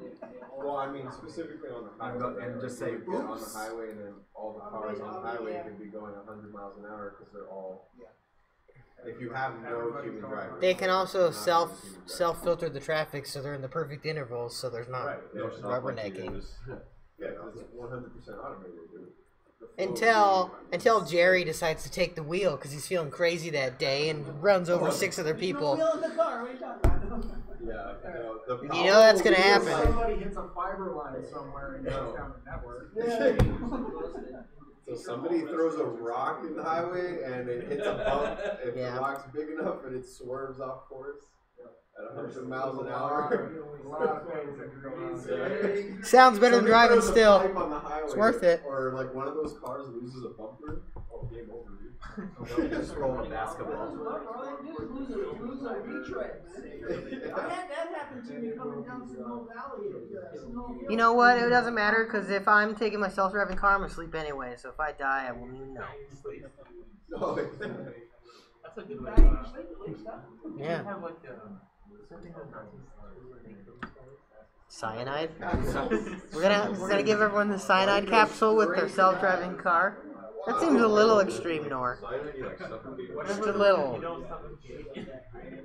Whoa. That took a really Well, if your self-driving car starts to swerve, just pop this pill. You're good. No worries. Just end it just in case. The Yeah. car automatically fills the cabinet. Where's my cyanide? Yeah. My I'm God. gonna get into an accident. Cyanide. Sorry, you're all dead. Oops, accident didn't happen. Oops. There's no. Then they can count as a statistic that there was Call back Coach Crawford if you accidentally injected the something like that. Well, the statistics will be good because there will be no unintended casualties, right? So it's like, well, no one we didn't intend to die died, so that's good. 100% guarantee.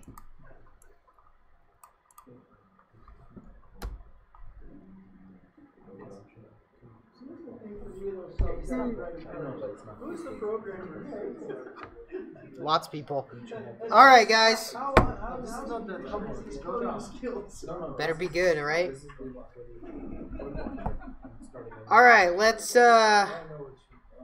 get started on this last activity. We have one more activity to do today, and then we're going to go over it or share or something afterwards, but you're going to have an hour to do it. It's activity number 10, the Great Bay activity, and you're going to work in groups 3 to 4. Just work with people because it's a really long activity. So it's activity number 10. You can read the instructions. They're really long. I don't feel like reading them. I'm tired now.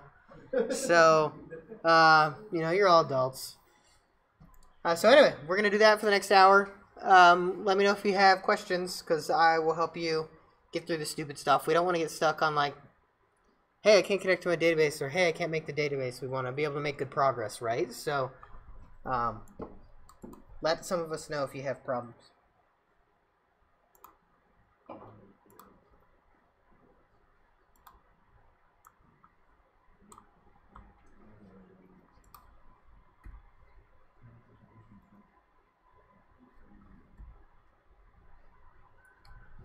All right, here are your instructions. They're kind of small, but there's a lot of them. But you have an hour, so go nuts. We're gonna have to use that Inquirer for this. Okay? It's be creative. There's tons of stuff you can do. So you can use Inquirer, you can try to do something else. It's really up to you. There's just some minimal specifications that you need to hit. What I recommend you do is build a very simple interface that just does what it needs to do and then make it cool. Right? Get the base functionality done first.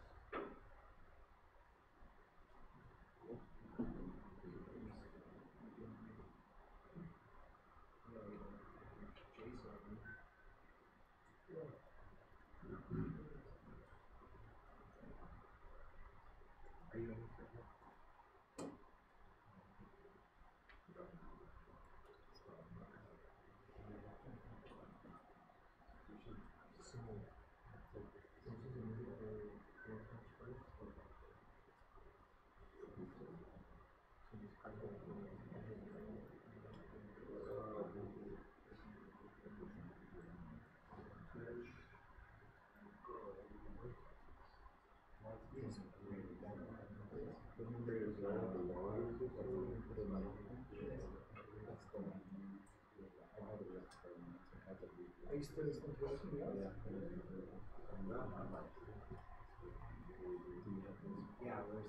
Yeah, so you have, I have, it's my Slack, what do you guys work on? You added some lines. Well, Yeah, let me add this other one. so yeah, just copy You're this. using and then Yes, but this one, and so replace, I know, it's already replaced. let's see what it's like. That's your that means that you're using 92%. So if you're using your password, then just go to 8% access. And where's password? So there is something going on. Then check the data.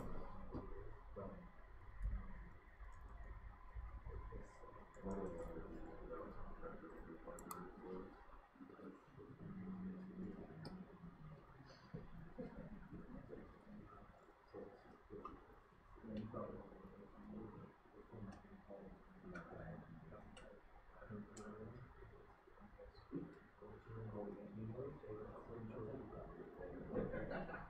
am the most dyslexic person. Not only am I dyslexic, I get discounted. My brain goes below that, but I'm out shit all the time.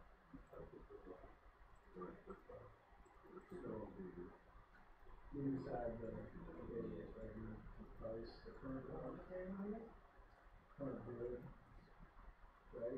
Tony, come on over here. Yeah, who's on the party? All has some type of fun. Yeah, you're right. What did I just install? Yeah, I actually have really good eyes, so I can see that. What if I just Did I spell weather wrong? I did not spell weather wrong. When you told me message me, I spelled weather wrong. What is that? Yeah, looks like it's, I got a message right here.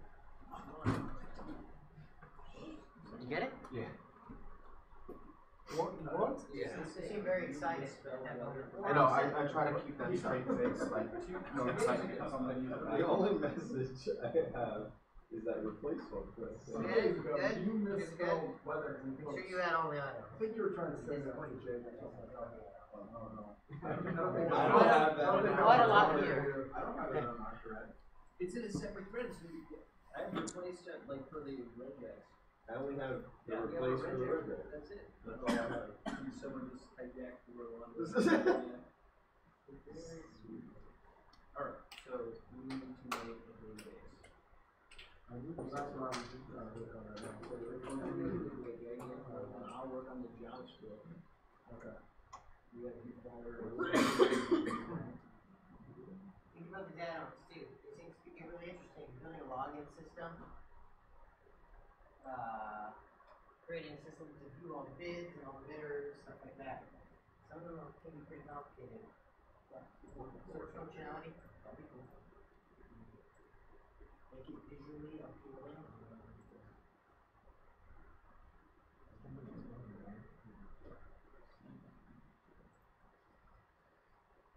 Think about your database structure too.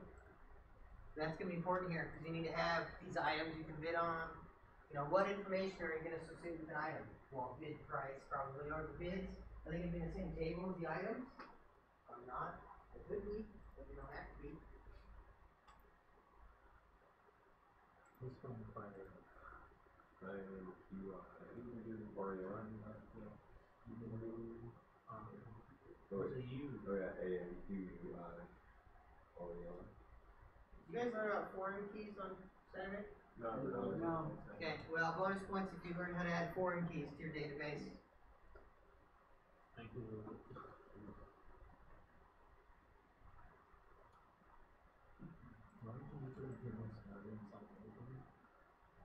Yeah, but that's only if it's in the package.json already. What's that?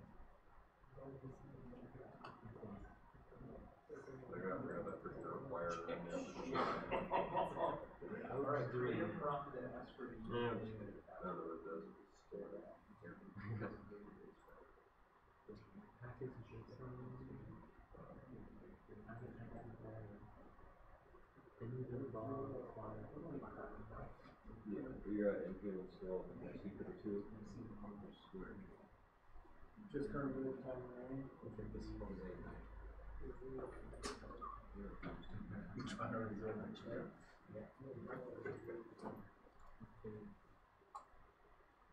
We got MySQL, we got Inquirer.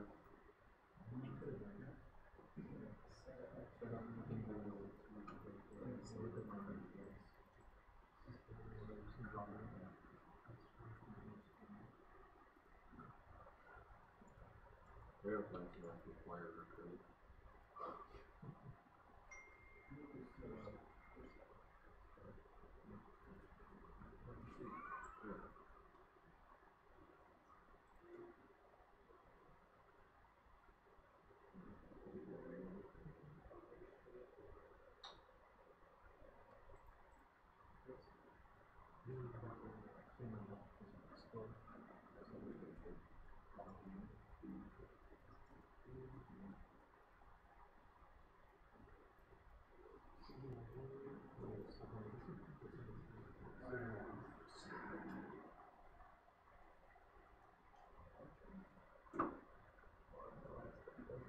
I did that Inquirer user to show everything, so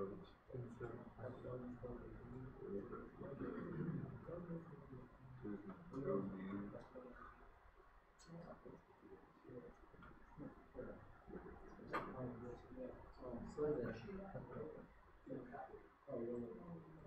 is just copied out of the last one. Yeah, you already did some diagrams here, you still have it.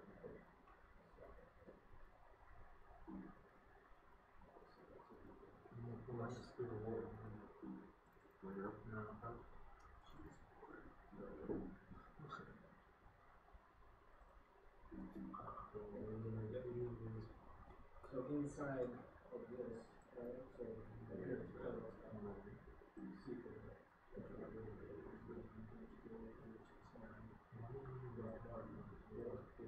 So that one lost right there because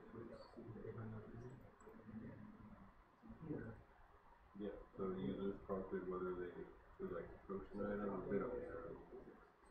And it says if they post an item, so I don't know how to get a node to run more than one command unless you use like required references.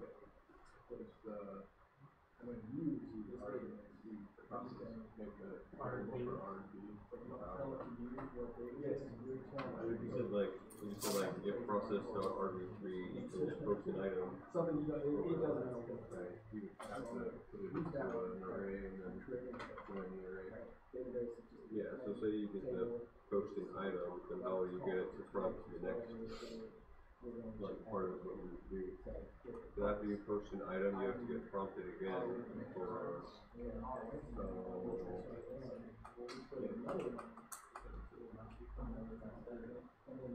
well, then you have to switch case prompt with case like this, ask for more input. You run a switch case prompt and say what's the name of this or whatever, and then if whatever is equal to null, like if it's empty, run it, and then Bar charts. take the input. I don't know. I think it's gonna be a lot of nested work. Yeah. And the town of Newton, I don't know how to work that.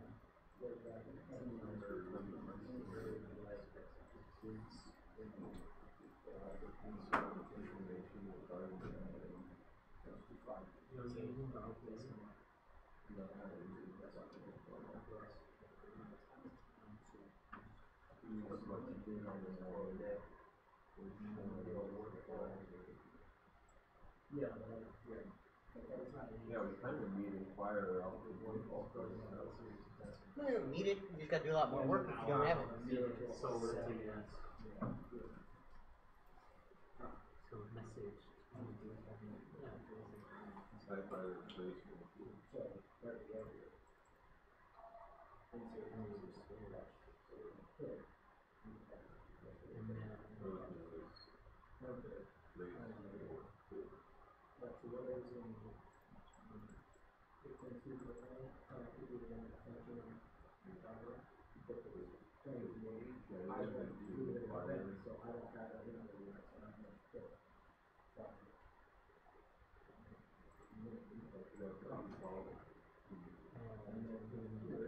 Create your JSON.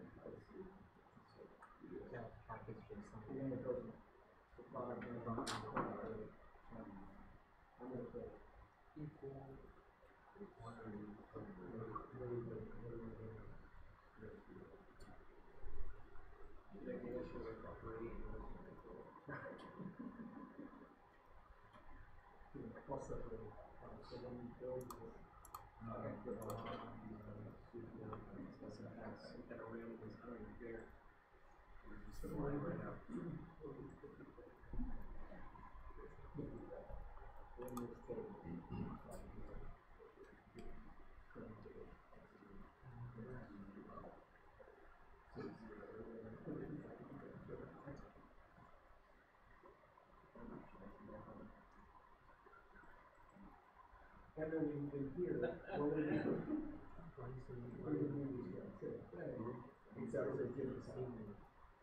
I was gonna name it place or bid, but then I just named it EDC for decisions. Name, so that'll be variable. So, type either place or bid. Place. We can use this. I feel like that'd be more useful. Unless the least the first two. Yeah. I would just start off with the prompt. Oh. What's the prompt? It just asks for it. Type place Yeah. or bid. It just, you know, I was talking about. Well, the prompt just basically just says type either place or bid, and then you go type one of those. It'd be honestly better for like option or Then the other one, I'm doing exactly what we're doing for him. During the call, JavaScript stuff. More complicated.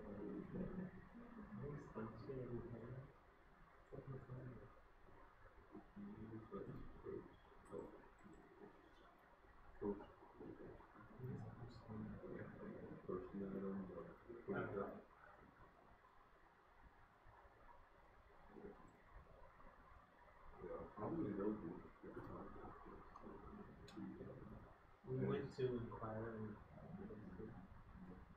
yeah, I just probably visit computers but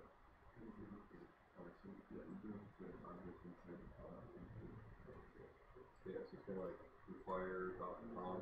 Yeah, I was looking at the instructions, the website. It doesn't really specify where to put the output that we're typing. Yeah, it's like after the .com, you have the parentheses and then brackets and parentheses, and it's really long. Yeah.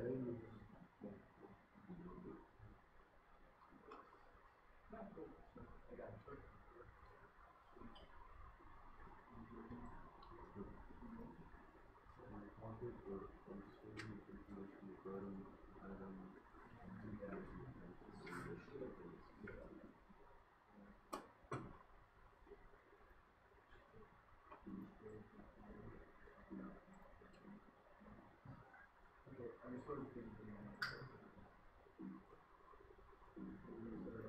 you're starting to war between your score and your score and your gear. Yes, sir.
I gave him a full foot and then so if you do it,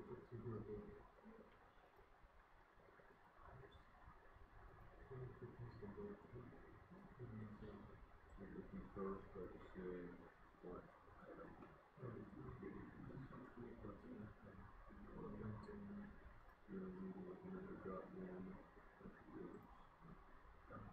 Get it? No, we're trying one last thing.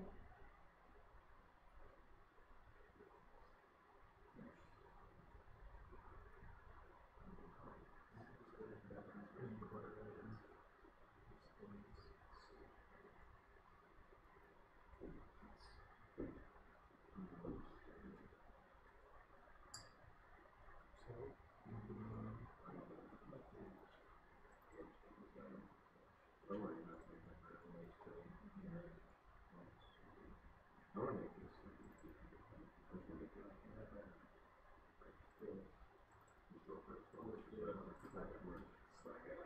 So then, first, type in poster in,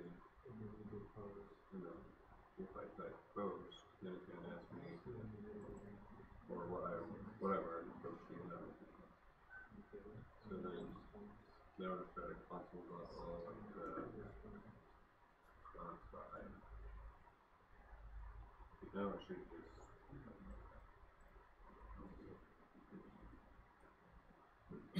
ask me for what I want to do. I want to post. Okay, we'll post your item. We need to first what item are you posting.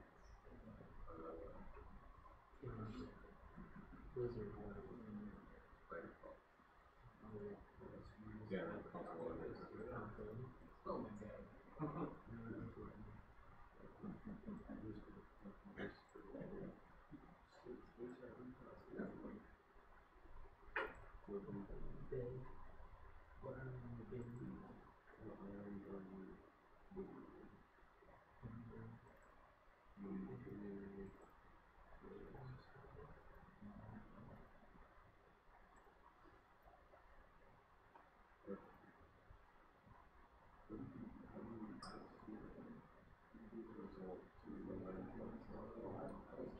Do it have the result as like a parameter for that then hosting? Right.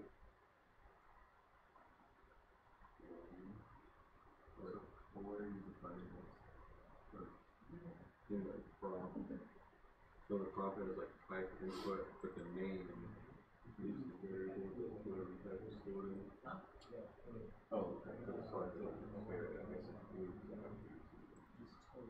yeah, so okay, so you call function passing it all that data, right? So that's the when you so you're just gonna figure out the user input there, and then you put in out like if they put something in this, yeah. So I just made this like something I guess. So the first thing that you type in gets saved to a response decision essentially. Okay. So like if that decision is post or if it's bid, then you get this.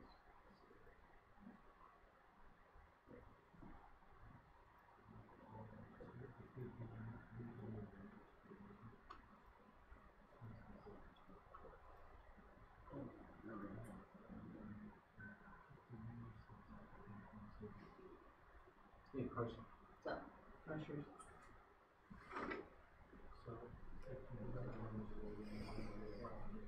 So in my numerous attempts to get access to it, I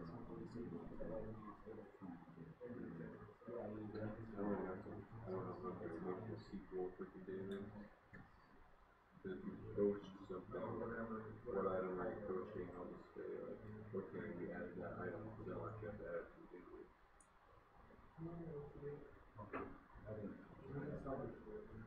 So I'm trying to find the instructions. Just install it from the website.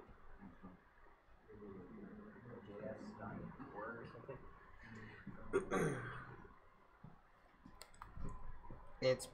I'm not quite sure what you did, but yeah, Node.js.org.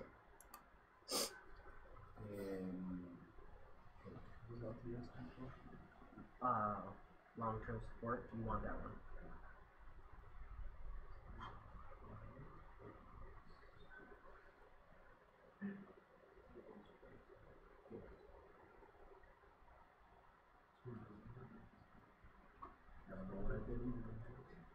Because I didn't even uninstall Node. Don't you have to do that via command line? No, you could have removed. I don't know. You could have that dash could be that. I mean, go to a open a new terminal. What item are you bidding on? I'll have to say like if bid item is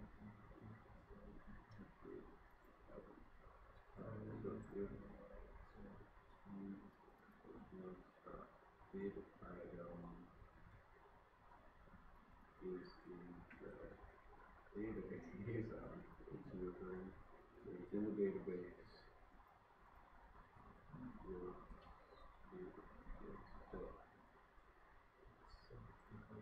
else, if it's not in the database, hold on. Sorry, that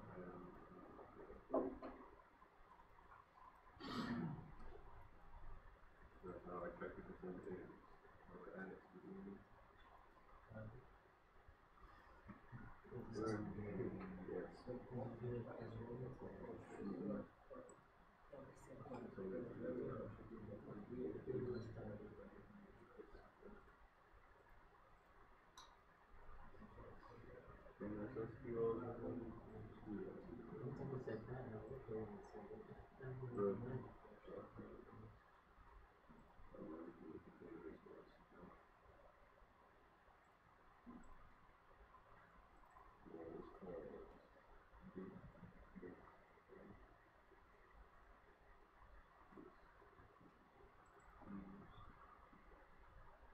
Create table.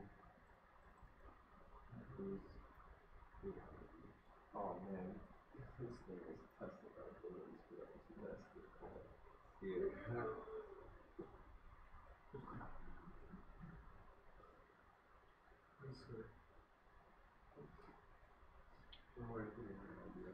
So we can learn another Yeah. I remember we went over some of the work and said that like have that many nested clumps of them. Well, no, there's another way. There's another way of writing it. Yeah. It's recursive. Basically, from your callback, you call another function.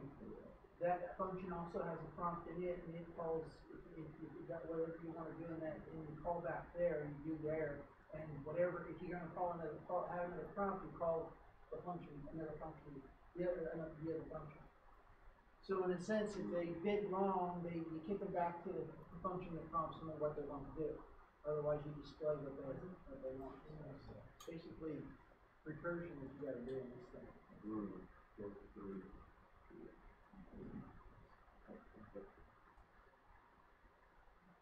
You kind of wrap all of it. Require prompts and functions, and then like at the bottom of it, a certain one will pop back to the previous one. I feel like I'm looking easier. That's me to do it.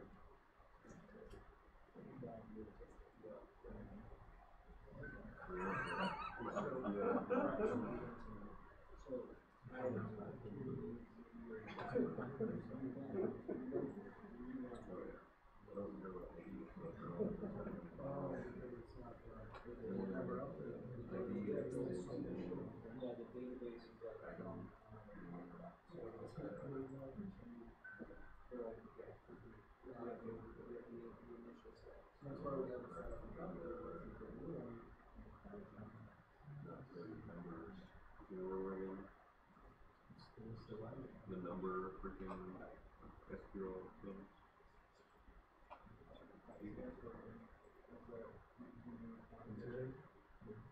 What is it? Yeah.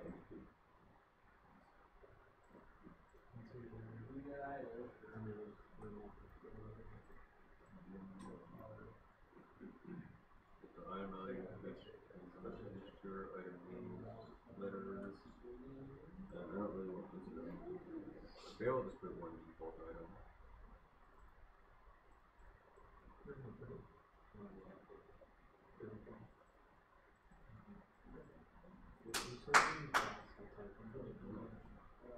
We're learning shit. So I'll just add one default item in there. What is that item you put before? Anything? Yeah, this is just Well, like a spider. what is it? What's a spider? Bug. I don't know if it's spider hawk. I know tarantula hawk is like a real thing. Spider hawk. So you just wrote a number. You just wrote things in notebook. Yeah, pretty much. I don't. I think writing spider numbers is really funny. Yeah, buy spider. Animal. You buy spider football. I don't care about dollars. You can't say anything right now. Okay.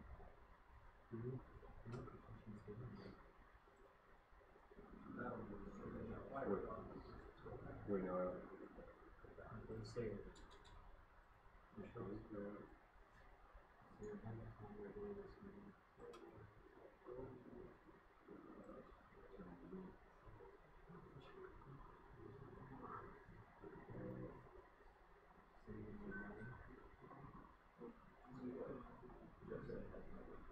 Is 9 the one where we just, I think 9.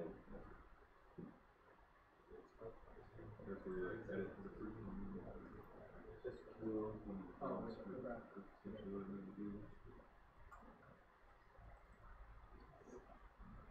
I guess we'll just have to add pretty much all of this stuff. Well, I got that combined in mine already. Remove that. Remove this. And then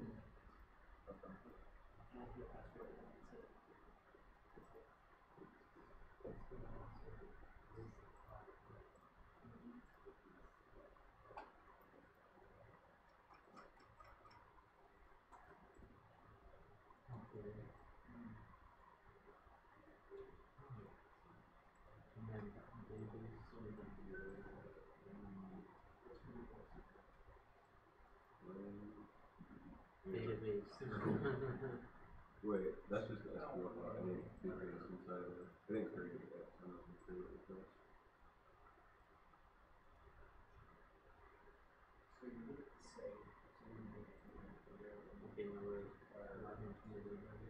Insert.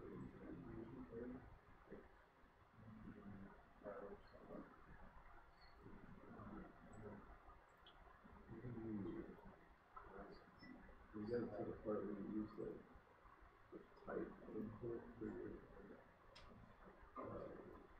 requirement. You take in like all the data from the title. I made it. Well, I made like a second inquirer. So like the first one's like post your bid. Like if you post, the second inquirer asks what item, what are you adding? At the name of the item. I didn't do the value. Oh no, no. Okay, well, if you were to one more thing you can comma the object in there. Yeah, I think multiple ones. Yeah. Oh, okay. Then it's different for that. All you need is a type name and a message for that. It saves it to the name, right? Mm-hmm.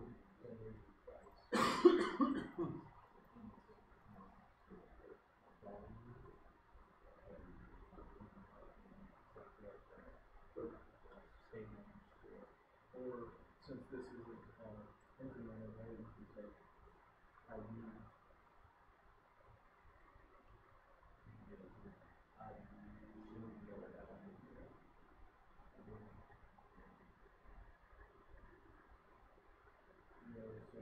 No, actually, I did that in there, so no, that's good. It's got it.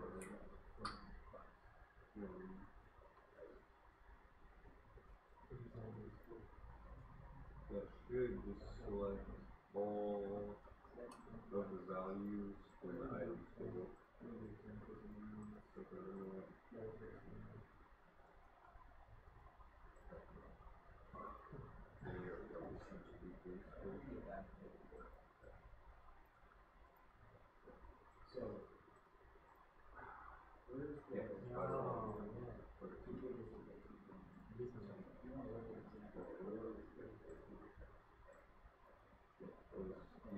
Create product.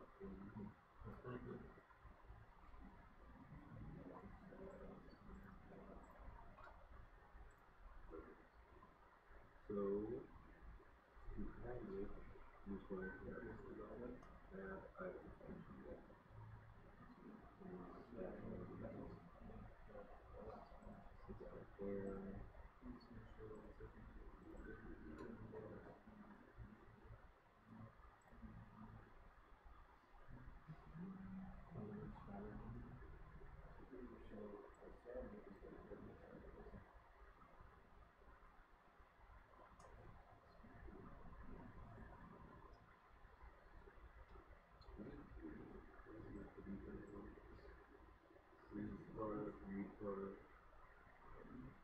Where don't like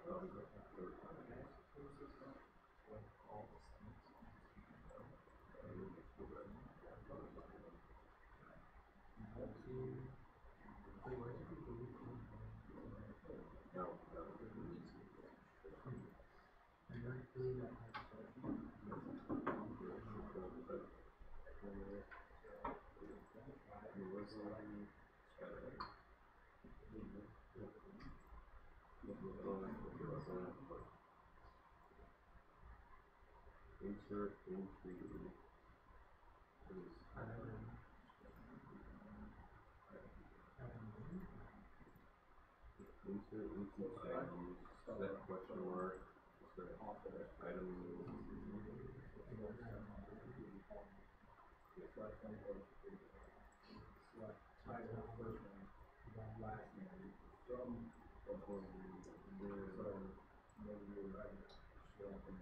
Wait, how am I gonna?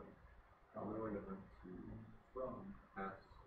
I'm going to have to do callback function, I think. Is this dot then function response? I'm going to have to do a res item, any res item done.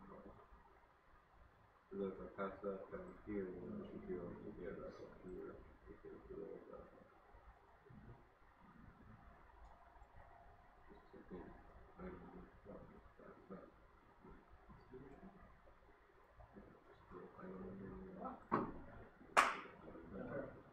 Alright, so you go back to the requirement, so you're going to go and select variable, whatever variable you set that. Inner join. So that was what my first. I think I should be able to have that. So instead of doing select from, I will select from, inner join auto on first round. I'll show you super roughly.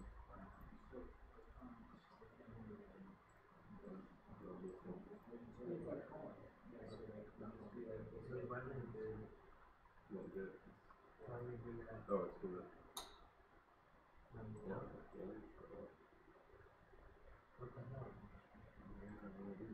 Error, no such table.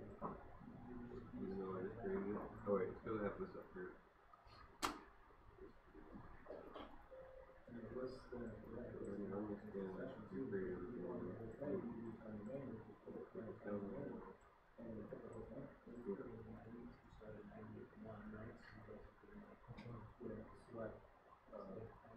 Oh wait.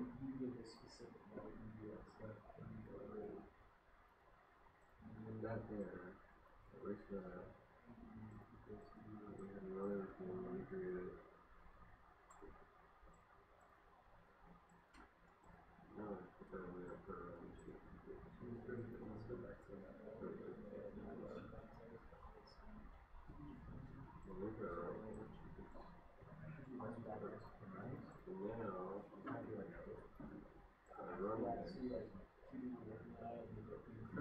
Did it wipe yours too? Oh yeah, we're good. No, because I had to install this stuff and then we're gonna find the errors. No lie. Okay, no, I have to reinstall it.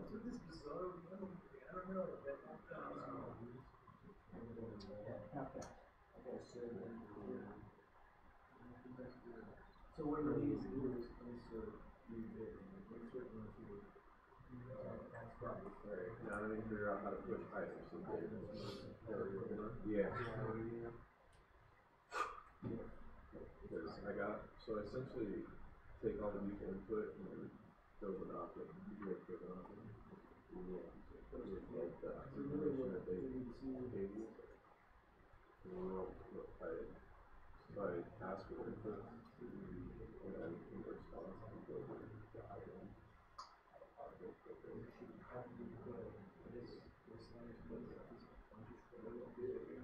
So that way I can send the object whatever I need to do. Try to inside business technical. It should read it as an array.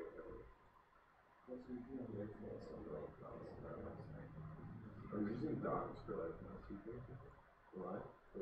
No, I'm just Well, have you gotten it to update the database yet, or no? I created the database, but there's something wrong with my code where it's not. Wait, doesn't it tell you where they're pulling now? Yeah. Data set Insert. Oh, it's this dumb pseudocode. Y'all good to go. Dumb pseudocode. Join the activity now if you would like.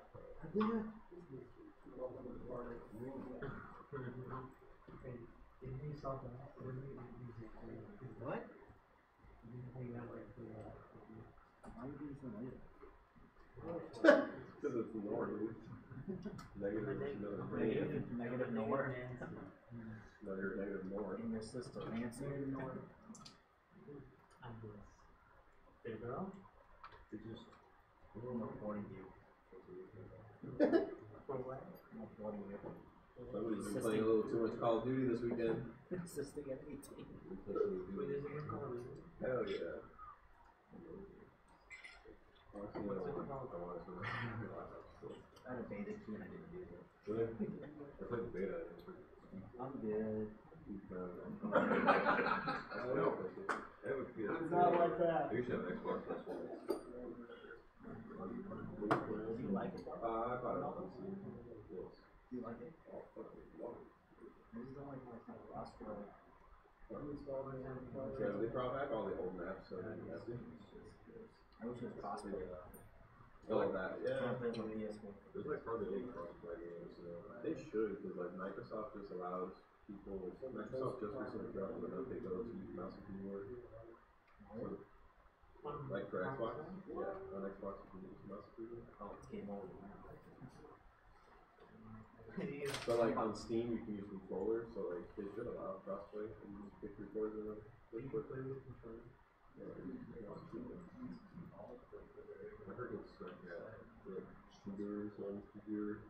I used to, but then like Overwatch came out and like the aiming and accuracy and stuff is a little different because like I'm really bad at Battlefield PC because that shit is super accurate, but yeah, little like systems that are a little less accurate, like Call of Duty and if you've ever played Overwatch, Call of Duty is just like Overwatch. I used to play it. I don't play Overwatch. But only on, I played a few games on PC.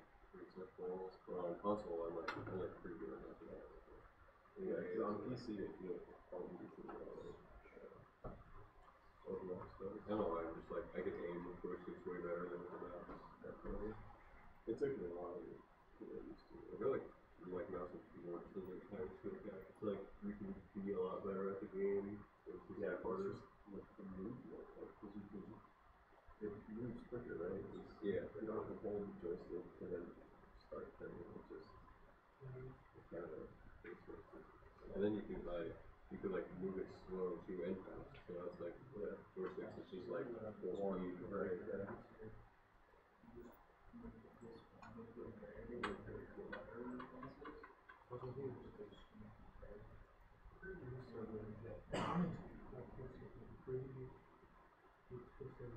Oh wait, yeah, let me go to this.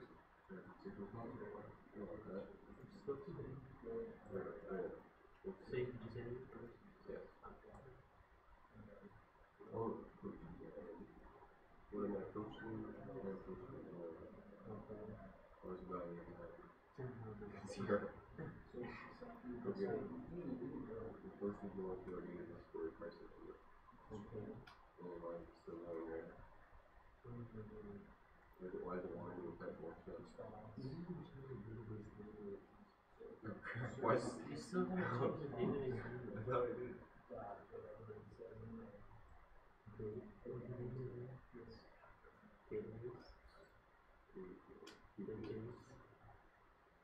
So I think I just added you to the ice cream.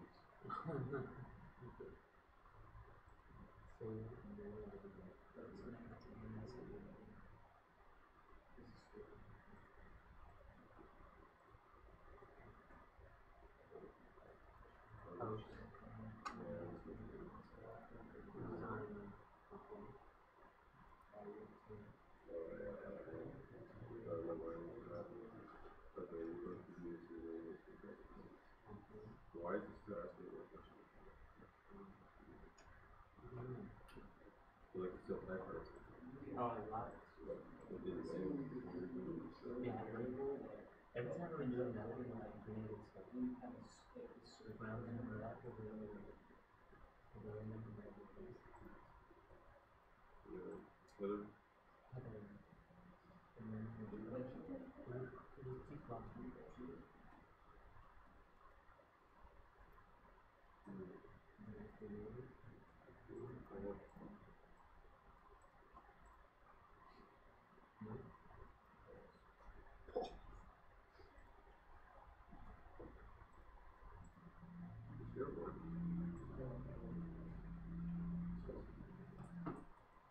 Why is it just not? It is not something. Add item. And then it should do this. Insert into item. Do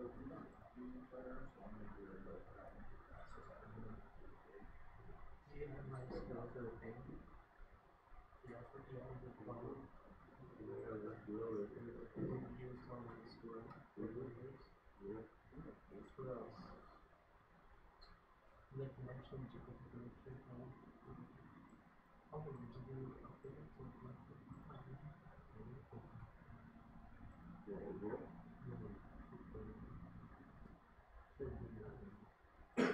Yeah.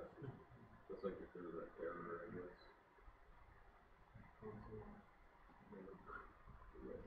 If there's an error.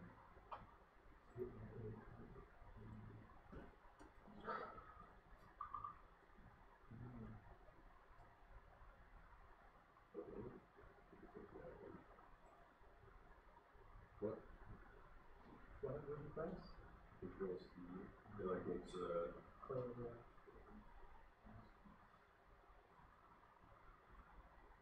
post.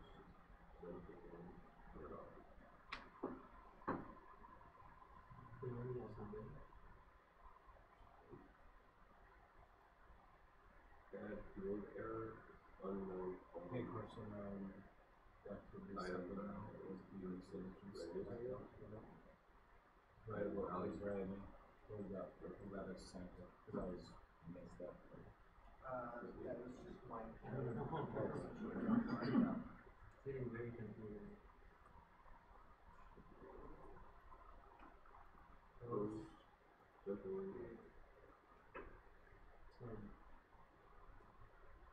Okay, we're posting something so if I can do this. Console log, no error.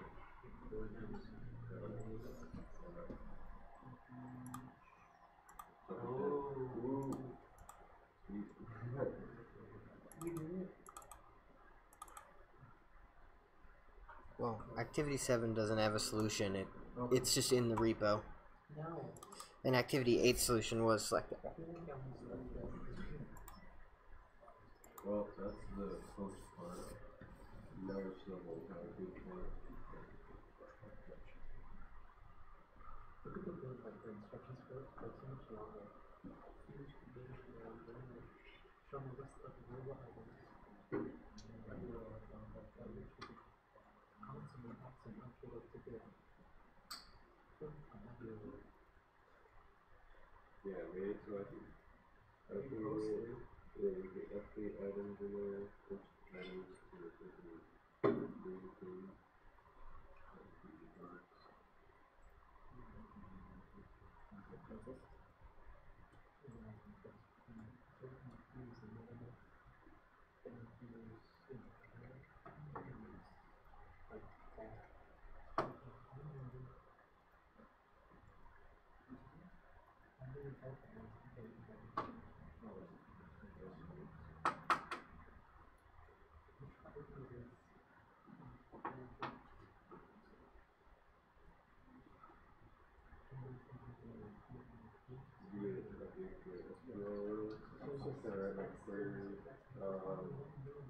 So like we're kind of filled out here.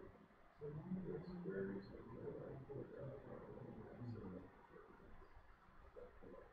so I'm gonna have to like pass my object into this function and this function here. Absolutely. And then the locating thing you do on the chocolate, right? I probably have to do it.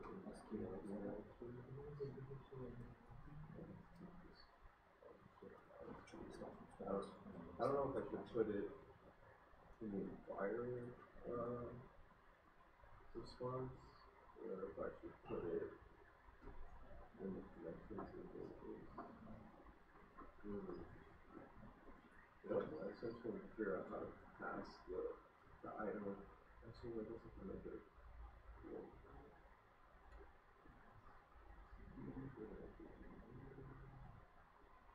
what I did is just I put it in the inquirer responsive. So I just put the function add item in there with the two columns I can do their item globally. Yeah, and now that I'm doing that, so declare my item globally and then I'll build the item later. That way, after I build it,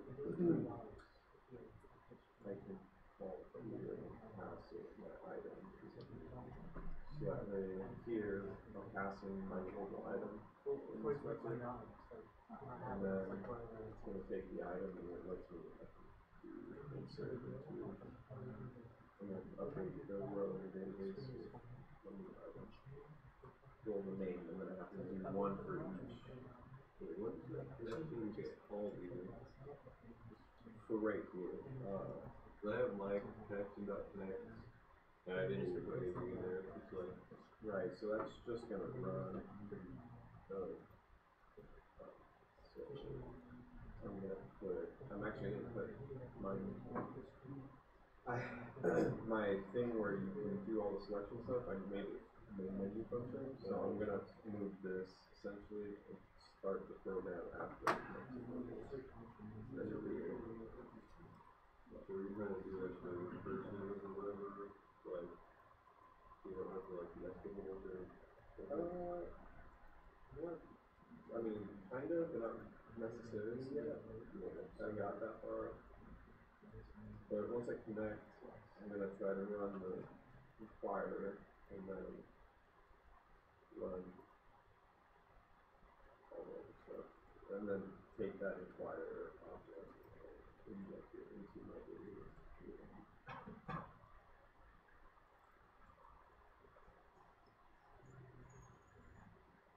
Let's do this first. Connect all the items.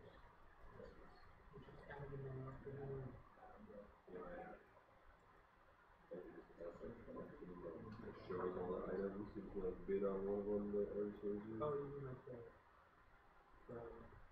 one which the list about you can find it.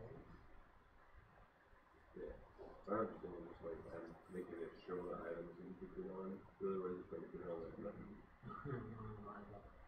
Yeah, you can do the checkbox.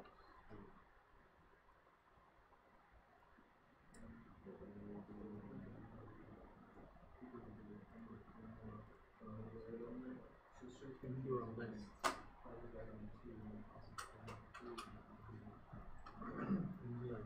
The list.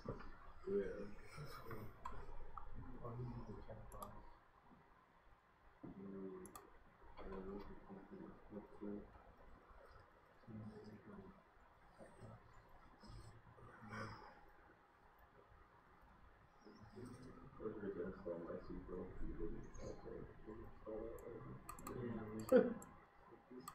The first thing we did was we code MySQL and Inspire. Alright, I'll give you guys about 5 more minutes. What I would like before we're done is to everyone, at least one person in your group, create a repo on GitHub to upload your code, and then we can share them and see what we got. If you want to, you don't have to share. But if you're feeling good about what you got and you want to share your solution, by all means. Since these are really kind of up to you, you know, there wasn't like a guideline for how you should make this.